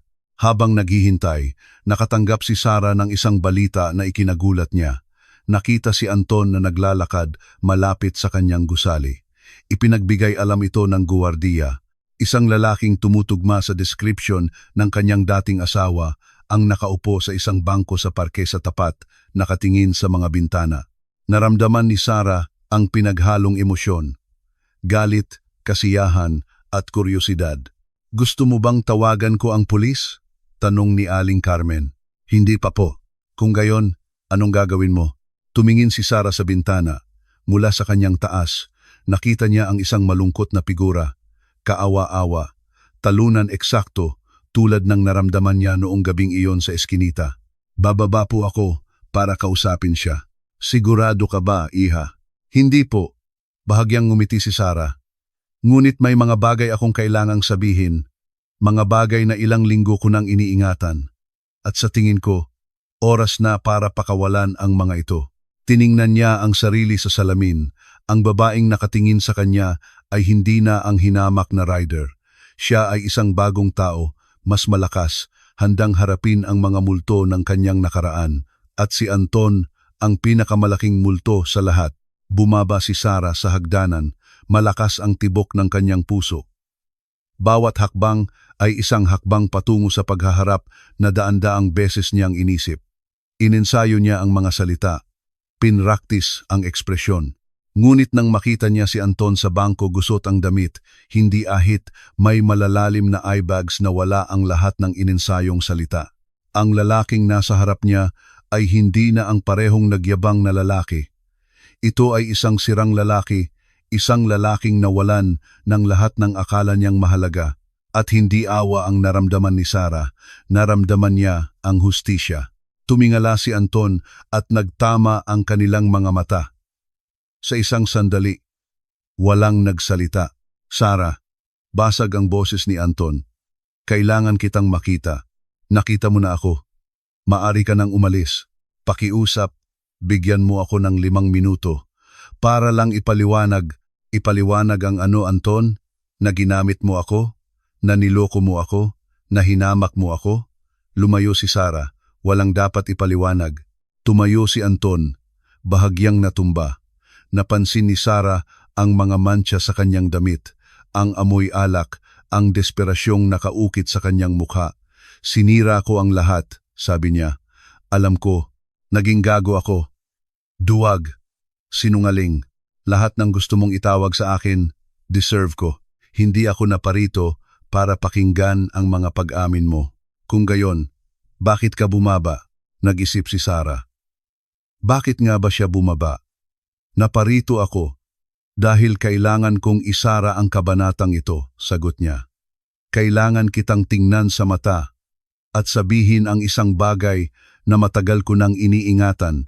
Lumapit si Anton, isang kislap ng pag-asa sa kanyang mga mata. Sabihin mo, huminga ng malalim si Sara. Naalala mo ba ang sinabi mo sa akin noong araw na iyon? Tinawag mo akong mahirap, mediocre, talunan. Sinabi mong mananatili akong mahirap at nararapat ka sa mas maganda. Yumuko si Anton. Gusto kong malaman mo, Anton, nang pumunta ka sa apartment ko para hilinging bayaran ko ang mga utang mo, nanalo na ako sa loto. Mayroon na akong 470 milyon. Mas mayaman na ako kaysa sa kaya mong maging. Nanlaki ang mga mata ni Anton sa takot. Nakita ni Sarah ang eksaktong sandali na tumama sa kanya ang katotohanan, ang sandali na naunawaan niya ang laki ng kanyang pagkakamali. At binayaran ko pa rin ang mga utang mo. Walang awang nagpatuloy si Sarah, hindi dahil mahal pa kita. Hindi dahil ako pa rin ang dating sunod-sunuran. Ginawa ko ito dahil gusto kong maramdaman mo kung ano ang nararamdaman mo ngayon. Gusto kong malaman mong nagmakaawa ka sa isang milyonarya habang tinatawag mo siyang mahirap. Gusto kong lamunin ka ng pagsisisi tulad ng paglamon sa akin ng iyong paghamak. Lumuhod si Anton sa damo. Walang tigil ang pag-agos ng mga luha sa kanyang mga pisngi. Sarah, pakiusap, patawarin mo ako. Nagkamali ako, ng malaki. Hindi ganyan gumagana ang pagpapatawad, Anton. Hindi ito hinihiling, pinaghihirapan ito. At wala ka pang ginagawa para paghirapan ito. Gagawin ko ang lahat. Magbabago ako. Alam kong kaya ko. Tiningnan siya ni Sarah na may halong kalungkutan at determinasyon. Alam mo kung ano ang pinakamasakit, Anton? Hindi ang panloloko, hindi ang pang-aalipusta. Ito ay ang hindi mo ako kailanman nakita. Sa lahat ng taon nating pagsasama, hindi mo kailanman sinubukang alamin kung sino talaga ako. Nakita mo lang ang gusto mong makita. Isang babaeng nagtatrabaho, nagbabayad ng mga bill, lumulutas ng iyong mga problema. Hindi mo nakita ang mga pangarap ko. Hindi mo tinanong ang mga takot ko. Wala kang pakialam sa nararamdaman ko. Hindi iyan totoo. Totoong totoo. Matatag na pinutol siya ni Sarah. At ang pinakamalungkot, mayroon kang mga taon para mapagtanto ito, mga taon para pahalagahan ako. Ngunit ngayon lang, nang malaman mong may pera ako, gusto mo akong makasama. Hindi mo ba nakikita kung gaano ka pathetic iyon? Hayagang humihikbi si Anton. Ang mga dumadaan ay nanonood, ngunit wala nang pakialam si Sarah. Sasabihin ko sa iyo ang isang bagay na kailangan mong marinig. Lumapit si Sarah at lumuhod sa harap niya. Ang problema mo ay hindi ako, hindi ang pera. Ang problema mo ay ang iyong sarili. Hanggat hindi mo iyan nauunawaan, hanggat hindi ka nagsisikap na maging mas mabuting tao, patuloy mong sisirain ang lahat ng iyong hinahawakan. Magbabago ako, ipinapangako ko. Kung gayon, gawin mo. Ngunit hindi para sa akin, gawin mo para sa iyong sarili. Dahil ang taong ikaw ay hindi karapat-dapat maging masaya. At sa kaibuturan mo, alam mo iyon, tumayo si Sarah. Ito na ang huling pagkakataon na magkikita tayo, Anton. Huwag mo na akong hanapin, huwag mo akong tawagan, huwag mo akong sulatan. Ang namagitan sa atin ay namatay noong araw na nagpasya kang hindi ako sapat para sa iyo. At ngayon, kailangan mong mabuhay sa desisyong iyon. Tumalikod siya at naglakad pabalik sa gusali. Narinig niya ang mga hikbi ni Anton, ngunit hindi siya lumingon. Wala nang dapat tingnan. Nang pumasok siya sa lobby, naramdaman niyang isang malaking bigat ang nawala sa kanyang mga balikat. Hindi ito paghihiganti, ito ay paglaya. Nasabi na niya ang lahat ng kailangan niyang sabihin. Naisara na niya ang pinto. Hinihintay siya ni Aling Carmen na may isang tasa ng mainit na tsaa. Kumusta, iha? Kinuha ni Sarah ang tasa. Tapos na po. Tapos na ang lahat. Umiyak ka ba? Hindi po. Bahagyang ngumiti si Sarah. Wala na po akong luha para sa kanya. Naubos ko na lahat. Ngayon, kailangan ko na lang magpatuloy. Niyakap siya ng matanda. Ipinagmamalaki kita. Ipagmamalaki ka ng nanay mo. Ang pagbanggit sa kanyang ina ay nagpaalala kay Sarah sa isa pang nakabinbing usapin. Ang sobre. Si Tio Aurelio. Ang investigasyon. Aling Carmen, mayroon po akong sasabihin sa inyo. Tungkol po sa pamilya ko. Sa sumunod na oras, ikinuwento niya ang lahat sa matanda. At ano ang sinasabi ng puso mo, anak ko? Gusto po ng puso kong maniwala sa kanya na magkaroon ng pamilya, na malaman pa ang tungkol sa nanay ko. Ngunit sinasabi po ng isip ko na mag-ingat. Matalino ang isip mo, hinawakan ni Aling Carmen ang kamay ni Sara. Ngunit ganoon din ang puso mo. Ang susi ay pakinggan silang pareho. Tumunog ang telepono ni Sara. Ang kanyang abogado, si Attorney Roberto Fuentes. Ginang Santos, mayroon na po akong resulta ng investigasyon tungkol kay Aurelio Santos. Huminto ang puso ni Sara. At ano po ang nalaman ninyo? Lahat po ng sinabi niya ay totoo. Si Aurelio Santos ay kapatid nga po ni Elena Santos, ang inyong ina. Sinuri po namin ang mga birth certificate, mga civil registry, lahat ay tumutugma. Kinumpirma rin po namin ang pagkakaroon ng mga lupain. Nasa probinsya po, humigit kumulang 15 ektarya ng lupang pang-agrikultura. Napaupo si Sara. Totoo ang lahat. Mayroon siyang tiyuhin, mayroon siyang pamilya, mayroon pa po. Patuloy ng abogado. Sa aking investigasyon, nalaman ko po ang ilang detalye tungkol sa away na naghiwalay sa inyong ina at sa kanyang kapatid. Mukhang dahil po ito sa desisyon ng inyong ina na magpakasal sa inyong ama. Hindi po aprobado ni na Aurelio at ng kanilang mga magulang ang relasyon. May mga masasakit na salitang binitawan, mga akusasyon, at sa huli, isang ganap na paghihiwalay dahil hindi nila aprobado ang tatay ko. Ayon po sa mga record, ang inyong ama ay mula sa isang napakasimpleng pamilya. Ang mga Santos ay may katayuan sa kanilang komunidad at itinuturing nilang nagpapakasal ang inyong ina sa isang mas mababang antas. Isang malungkot na kwento ng pride at prejudice. Ipinikit ni Sara ang kanyang mga mata. Isinuko ng kanyang ina ang kanyang pamilya, ang kanyang mana, ang lahat para sa pag-ibig. Pinili niya ang isang mahirap na lalaki kaysa sa kayamanan at katayuan. Ang kabalintunaan ay hindi niya maiwasan. Iniwan siya ni Anton dahil mahirap siya. Iniwan ng pamilya ang kanyang ina dahil sa pagpili sa isang mahirap. Ang kasaysayan ay umuulit sa mga malupit na paraan. Salamat po, attorney. Maaari ko na po bang kontakin si Aurelio? Maaari po ninyo siyang pagkatiwalaan. Lahat ay beripikado. Nang ibaba niya ang telepono, tinitigan ito ni Sara. Hinihintay ni Aling Carmen. Totoo po, bulong ni Sara. Mayroon po akong tiyuhin. May pamilya po ako. Dumating ang mga luha, ngunit hindi ito luha ng sakit. Ito ay luha ng isang bagay na matagal nang nawala kay Sara, pag-asa na maging bahagi ng isang bagay na mas malaki kaysa sa kanyang sarili. Noong hapong iyon, tinawagan ni Sara si Aurelio at nagkasundong magkita. Ipinilit ni Aling Carmen na samahan siya. Dumating si Aurelio na may dalang folder ng mga dokumento at lumang litrato. Nang makita niya si Sara, napuno ng luha ang kanyang mga mata. Salamat sa pagbibigay sa akin ng pagkakataong ito, sabi niya. Hindi ko ito deserve, ngunit nagpapasalamat ako. Gusto kong malaman ang katotohanan, sagot ni Sara. Ang buong katotohanan tungkol sa nanay ko, sa away, sa lahat. Sa sumunod na mga oras, ikinuwento ni Aurelio ang buong istorya, ang pagkabata ni Elena, ang kanyang rebeldeng diwa, ang kanyang pagtanggi sa mga inaasahan ng pamilya. Ang araw na nakilala niya si Ricardo, ang ama ni Sara. Galit na galit ang aming mga magulang, paliwanag ni Aurelio.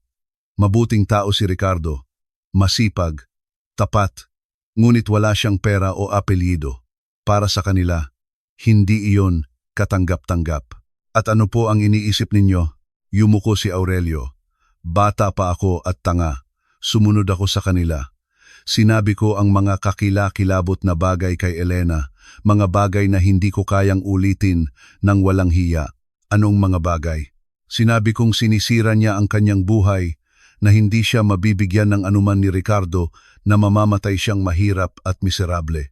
Sinabi ko, nabasag ang kanyang boses. Sinabi kong hindi ko na siya kapatid. Naramdaman ni Sara ang isang kilabot. Ang mga salita ni Aurelio ay isang nakakagambalang alingawngaw ng mga salita ni Anton.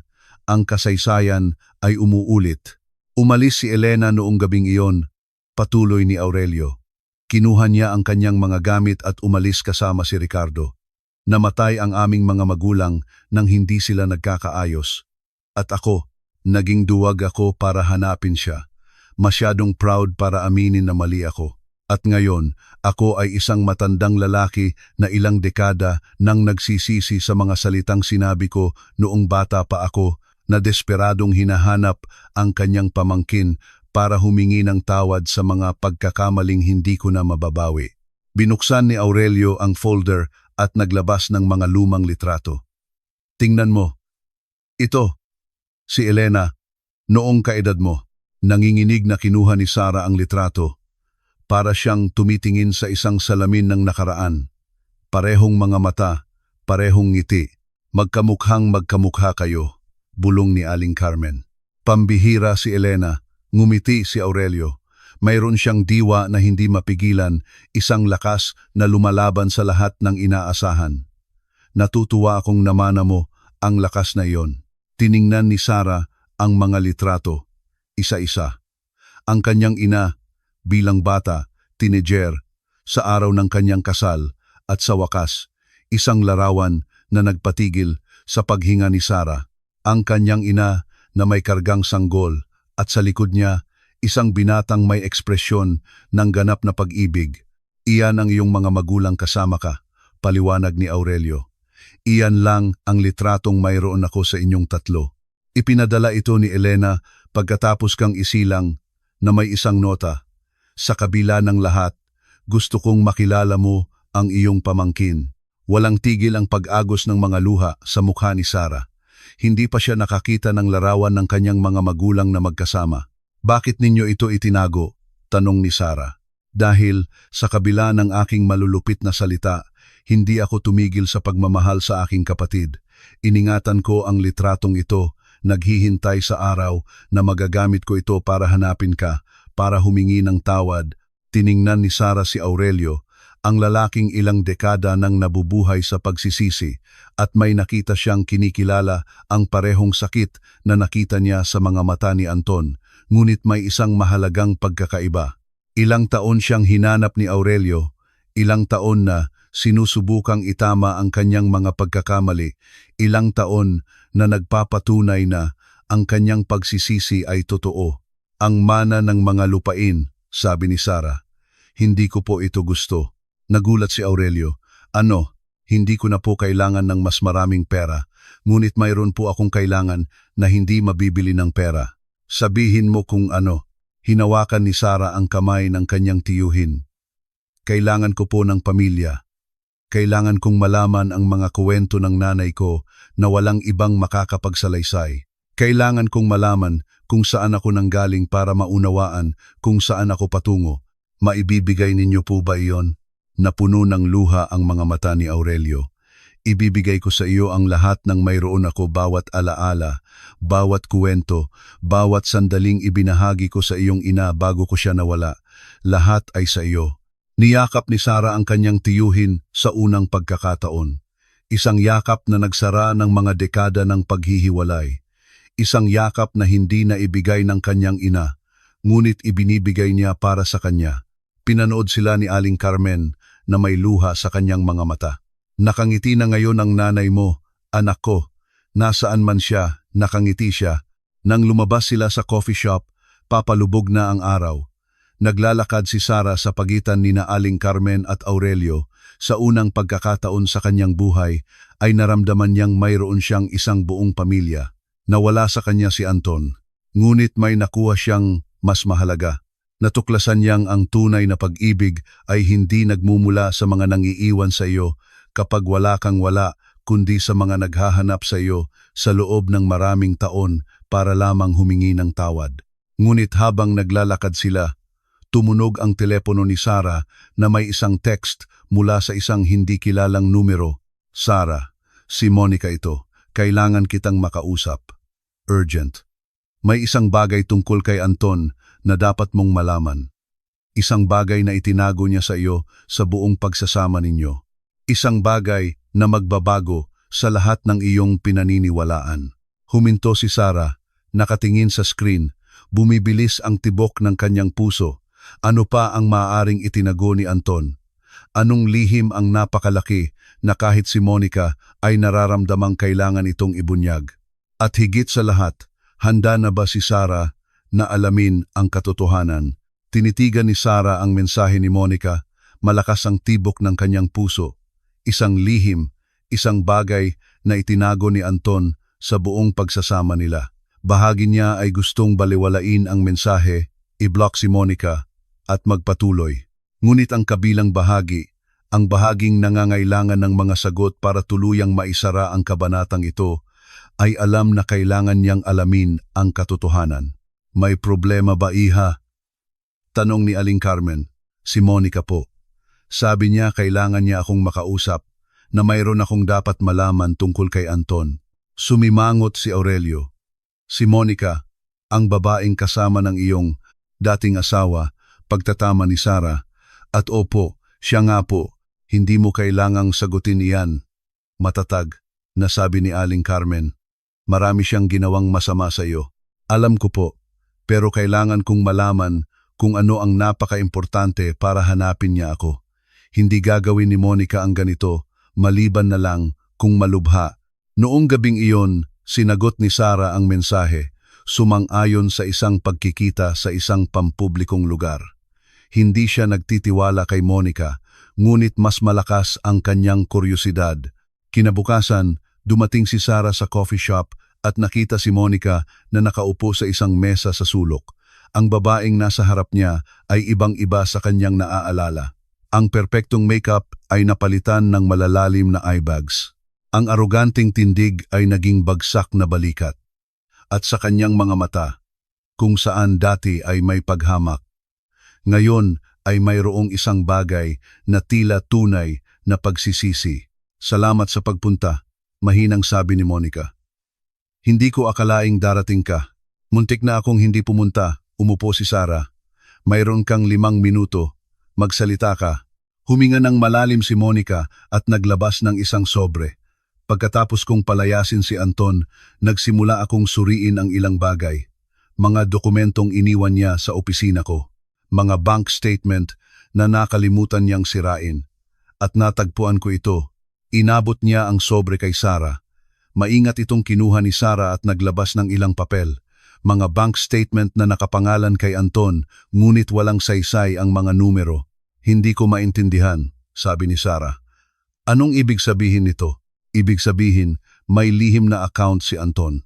Isang account kung saan regular siyang nagdedeposito ng pera-perang ayon sa aking investigasyon ay galing sa inyong joint account. Naramdaman ni Sarah na gumagalaw ang sahig. Ano? Sa loob ng maraming taon, naglilipat si Anton ng maliliit na halaga. Sapat na maliit para hindi mo mapansin. Ngunit kapag pinagsama-sama ay isang malaking halaga. Mahigit 5,000 piso. Nanginginig ang mga kamay ni Sarah habang sinusuri ang mga dokumento. Bawat deposito ay may petsa. Ang ilan ay tumutugma sa mga linggong nag-extra shift siya, mga linggong ibinenta niya ang mga alahas ng kanyang ina, mga linggong isinakripisyo niya ang lahat habang ninanakawan siya nito ng patago. Bakit mo ipinapakita sa akin ito? Tanong ni Sarah. Yumuko si Monica. Dahil biktima rin ako. Hindi sa parehong paraan tulad mo, ngunit biktima pa rin. Ginamit ako ni Anton tulad ng paggamit niya sa iyo. Pinaniwala niya akong mahal niya ako, noong pera ko lang ang mahal niya. Nang palayasin ko siya, natuklasan kong ginagamit niya ang aking mga credit card nang wala akong kaalam-alam. Iniwanan niya ako ng mga utang na binabayaran ko pa rin. Hindi alam ni Sarah kung ano ang mararamdaman. Galit kay Anton, siyempre, ngunit pati na rin ng isang bagay na hindi inaasahan para kay Monica, isang kakaibang pakikiramay. Alam kong hindi ko deserve ang iyong pagpapatawad, patuloy ni Monica. Ang mga sinabi ko sa iyo, ang paraan ng pagtrato ko sa iyo ay hindi mapapatawad, ngunit gusto kong malaman mo ang katotohanan. At gusto kong humingi ng tawad, hindi dahil umaasa akong patatawarin mo ako, kundi dahil kailangan kong sabihin ito. Nanatili ang katahimikan sa pagitan nila. Bakit siya? Tanong ni Sarah. Sa lahat ng lalaking maaari mong makuha, bakit ang asawa ko? Mapait na tumawa si Monica. Dahil isa akong malungkot na babae na naniwala sa mga kasinungalingan ng isang kaakit-akit na lalaki. Pinadama sa akin ni Anton na espesyal ako, hinahangad, mahalaga. Sinabi niya sa akin kung ano ang kailangan kong marinig. At ako, sa kabila ng lahat ng aking pera at tagumpay, nahulog ako. Mayroon siyang ganoong talento, dahan-dahang tumango si Sarah. Pinapadama niya sa iyo na ikaw ang sentro ng kanyang universo hanggang sa makahanap siya ng iba na mas nakakatugon sa kanyang mga pangangailangan. Eksakto, nagkatinginan ang dalawang babae. At sa unang pagkakataon, nakita ni Sarah si Monica hindi bilang kontrabida sa kanyang kwento, kundi bilang isa pang biktima ng parehong manipulative na lalaki. Anong nangyari sa kumpanya mo? Tanong ni Sarah. Bumuntong hininga si Monica. Nawalan ako ng ilang kliyente pagkatapos lumabas ang balita tungkol sa loto mo. Marami ang nag-isip na masama ang trato ko sa iyo na totoo naman. Nadungisan ang reputasyon ko. Nahihirapan akong panatilihing bukas ang negosyo. Ikinalulungkot ko. Huwag mong ikalungkot. Deserve ko ito. Ang mga salitang sinabi ko sa iyo noong araw na iyon pagtawag sa iyong hampaslupa, pagsasabing nakatadhana kang magsilbi, ang mga salitang iyon ay humahabol sa akin gabi-gabi. Naging malupit ako, walang awa, hindi makatao, at walang dahilan para doon. Itinago ni Sarah ang mga dokumento sa kanyang bag at tumayo. Monica, hindi ko masasabing pinapatawad na kita. Hindi pa. Ngunit masasabi kong hindi na kita kinamumuhian. Ang puot ay isang mabigat na pasanin, at pagod na akong magdala ng mga bigat na hindi sa akin. Tumango si Monica, may luha sa kanyang mga mata. Higit pa iyan sa nararapat sa akin. Salamat. Naglakad si Sarah patungo sa pinto, ngunit huminto. Isa pa. Ang perang ninakaw sa akin ni Anton, mayroon bang legal na paraan para mabawi ito? Ang mga dokumentong ibinigay ko ay sapat na ebidensya para sa isang demanda. Kung gusto mo, maaari akong tumestigo para sa iyo. Pinag-isipan ito ni Sarah. Hindi ko gusto ang pera niya. Hindi ko na ito kailangan, ngunit marahil mayroong iba na nangangailangan ito. Ang mga sumunod na linggo ay puno ng pagbabago at pagsasara. Nagsampa si Sarah ng kaso laban kay Anton para sa pandaraya. Sa tulong ng mga dokumento mula kay Monica at ng representasyon ni Attorney Fuentes, naging matibay ang kaso. Si Anton, na walang pondo para ipagtanggol ang sarili, ay umamin sa lahat kapalit ng mas magaan na sentensya. Ang perang nabawi, mahigit 500,000 piso, ay idinonate ng buo sa isang shelter para sa mga kababaihang biktima ng karahasan at pang-aabusong pinansyal. Ayaw ni Sarah ng ni isang sentimo. Ang perang iyon ay may bahid ng kasinungalingan at kataksilan. Ngunit kapag ginawang tulong para sa ibang kababaihan, maaari itong maging isang bagay na maganda. Lumabas sa mga lokal na pahayagan ang balita tungkol sa donasyon, Lotto winner ay dinonate ang perang nabawing mula sa dating asawa sa women's shelter, sabi ng mga headline. Ngunit hindi naghahanap ng pagkilala si Sarah. Gusto lang niyang isara ang kabanatang iyon sa pinakamabuting paraan. Naglaho si Anton pagkatapos ng paglilitis. Sabi ng iba, lumipat siya sa ibang lungsod. Sabi naman ng iba, nagtatrabaho siya sa mga maliliit na trabaho, hindi makakuha ng mas maganda dahil sa nasirang reputasyon. Hindi siya hinanap ni Sarah, hindi na siya bahagi ng kanyang buhay.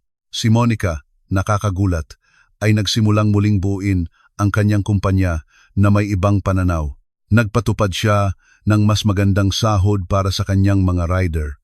Lumikha ng isang scholarship program para sa mga empleyadong gustong mag-aral at pampublikong inamin na naging masama ang trato niya sa kanyang mga manggagawa. Hindi ito ganap na pagtubos, ngunit ito ay isang simula. Samantala, namukadkad ang relasyon ni Sarah at Aurelio. Lumipat ang matanda sa lungsod para mas malapit sa kanyang pamangkin. Linggo-linggo silang nagkikita para maghapunan at ibinabahagi ni Aurelio ang mga kwento tungkol kay Elena na hindi pa narinig ni Sara. Mga kwento ng isang matapang na babae na iniwan ang lahat para sa pag-ibig, ng isang inang walang kapaguran na nagtrabaho para maibigay sa kanyang anak ang mga pagkakataong hindi niya naranasan, ng isang kapatid na sa kabila ng sakit ay hindi tumigil sa pagmamahal sa kanyang pamilya. Ipagmamalaki ka ng nanay mo, sabi ni Aurelio isang gabi. Hindi dahil sa pera, kundi dahil sa babaeng naging ikaw. Sana masabi ko iyon sa kanya. Ngumiti si Sara. Sana mayakap ko siya muli. Alam niya, anak ko. Nasaan man siya, alam niya. Ang mga minanang lupain ay ginawang isang kooperatibang pang-agrikultura. Hindi ito ipinagbili ni Sara. Sa halip, ibinigay niya ito sa mga pamilyang magsasaka para kanilang pagtrabahuhan. Ito ang gugustuhin ng kanyang ina. At pagkatapos ay mayroon pang espesyal na proyekto, ang pangarap na itinago ni Sara sa kanyang puso. Isang umaga, magkasamang naglakad sina Sara at Aling Carmen patungo sa isang bagong ayos na gusali. Isang malaking karatula ang nakasabit sa itaas ng pasukan. Elena Santos Training Center. Ano ito, anak ko? Tanong ni Aling Carmen. Ito po ang pangarap kong natupad. Ngumiti si Sara. Isang sentro kung saan ang mga babaeng tulad ko, mga babaeng walang pagkakataon, ay maaaring matuto ng mga kasanayan, tapusin ang kanilang pag-aaral, makatanggap ng suporta para magsimula ng sarili nilang negosyo. Napatakip si Aling Carmen sa kanyang bibig, at mayroon pa pong iba, patuloy ni Sara. Sa ikalawang palapag, mayroong isang espesyal na programa, mga full scholarship para sa mga babaeng gustong mag-aral ng nursing. Ang pangarap na iniwan ko, ngayon ay maaaring matupad ng iba. Lahat ay nakapangalan sa nanay ko dahil siya ang nagturo sa akin na ang tunay na halaga ng isang tao ay wala sa kanyang bank account kundi sa kanyang puso. At gusto kong malaman ng bawat babaeng papasok dito na hindi mahalaga kung saan ka nanggaling o kung gaano karami ang mayroon ka. Ang mahalaga ay kung saan ka patungo. Ang inaugurasyon ng sentro ay isang emosyonal na kaganapan. Dumating ang mga mamamahayag, mga opisyal at 12-dosenang kababaihan. Nagbigay ng talumpati si Sara na nagpaiyak sa lahat. Hindi pa katagalan, nagsimula siya. Ako ay isang babaeng naniniwalang wala akong halaga. Iniwan ako ng aking asawa dahil mahirap ako. Hinamak ako ng aking amo dahil isa lang akong rider. Sinasabi sa akin ng buong mundo na mediocre ang buhay ko at hindi ako aabot sa kahit saan. Huminto siya. Ngunit may itinuro sa akin ang buhay. Ang halaga ng isang tao ay hindi tinutukoy ng mga humahamak sa kanya. Tinutukoy ito ng kanyang sarili sa kanyang mga kilos, sa kanyang mga desisyon, sa kanyang pagtanggi na sumuko. Nanalo ako sa loto, oo, ngunit ang tunay kong premyo ay hindi ang mga milyon. Ang tunay kong premyo ay ang matuklasan kung sino talaga ako noong walang ibang naniniwala sa akin. Tumutulo ang mga luha sa maraming mukha. Ang sentrong ito ay para sa inyong lahat, para sa mga nagtatrabaho ng 2 shift at hindi pa rin sapat, para sa mga iniwan ng mga nangakong mamahalin sila, para sa mga tinawag ng mundong mahirap, mediocre, walang kuwenta. Gusto kong malaman ninyo ang isang bagay, may halaga kayo. May halaga ang inyong pagsisikap, may halaga ang inyong mga pangarap. At walang sinuman, talagang walang sinuman, ang may karapatang sabihin sa inyo ang kabaligtaran. Ang palakpakan na sumunod ay nakakabingi. Makalipas ang ilang buwan, ang Elena Santos Center ay naging isang modelo ng tagumpay. 50 ang nagsimula ng kanilang sariling maliliit na negosyo at 20 ang nag-aaral ng nursing. Regular na binibisita ni Sara ang sentro, hindi bilang direktor, kundi bilang isa sa kanila. Ibinabahagi niya ang kanyang kwento, nakikinig, nagbibigay inspirasyon. Isang hapon, isang dalaga ang lumapit sa kanya. Ginang Sara, Sara lang. Ngumiti siya. Paano ako makakatulong? Gusto ko pong magpasalamat. Bago ako napunta rito, isa po akong rider. Iniwan ako ng asawa ko. Sinabi niyang wala akong halaga. na hindi ako aabot sa kahit saan. Ngunit nang makita ko ang kwento ninyo sa balita, may nagbago sa akin. Naisip ko, kung kaya niya, kaya ko rin. Naramdaman ni Sarah na nangingilid ang kanyang mga luha. Ngayon po, tinatapos ko na ang aking kurso sa accounting, buong pagmamalaking sabi ng dalaga.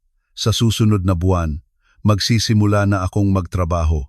At lahat po iyon ay dahil sa inyo. Salamat po sa pagpapatunay na ang mga salita ng mga humahamak sa atin ay hindi tumutukoy sa ating hinaharap. Niyakap ni Sarah ang dalaga. Walang sapat na salita para ipahayag ang kanyang nararamdaman, ngunit hindi na kailangan. Ang yakap ay nagsabi ng lahat. Noong gabing iyon, naghapunan si Sarah sa kanyang apartment kasama sina Aling Carmen at Aurelio. Ang mesa ay puno ng pagkain, tawanan, mga kuwentong ibinabahagi. Isang simpleng eksena, ngunit para kay Sarah, ito ang lahat ng kanyang pinangarap. Pamilya, layunin, kapayapaan. Pagkatapos ng hapunan, lumabas si Sarah sa balkonahe. Sumunod si Aling Carmen. Anong iniisip mo, anak ko? Kung gaano kakaiba ang buhay, ngumiti si Sarah. Isang taon na ang nakalipas, isa akong wasak na babae na umiiyak sa isang eskinita. At ngayon naiintindihan ko na iyon ang pinakamahalagang sandali ng aking buhay. Hindi dahil nanalo ako sa loto, kundi dahil sa eskinita na iyon, sa gitna ng sakit, gumawa ako ng isang desisyon. Nagpasya akong hindi ko hahayaang tukuyin ng mga salita ng iba ang aking halaga. Nagpasya akong magpatuloy may pera man o wala, may anton man o wala, may pag-apruba man ng mundo o wala. Hinawakan ni Aling Carmen ang kanyang kamay. Hindi ako binago ng pera, Aling Carmen. Binigyan lang ako nito ng mga kasangkapan para maging kung sino talaga ako, ngunit hindi ko na ipakita. Isang babaeng malakas, may kakayahan, isang babaeng mas mahalaga kaysa sa inakala ng sinuman. Lagi kong alam iyon, anak ko. Lagi kong alam. Tumingin si Sarah sa langit at ngumiti.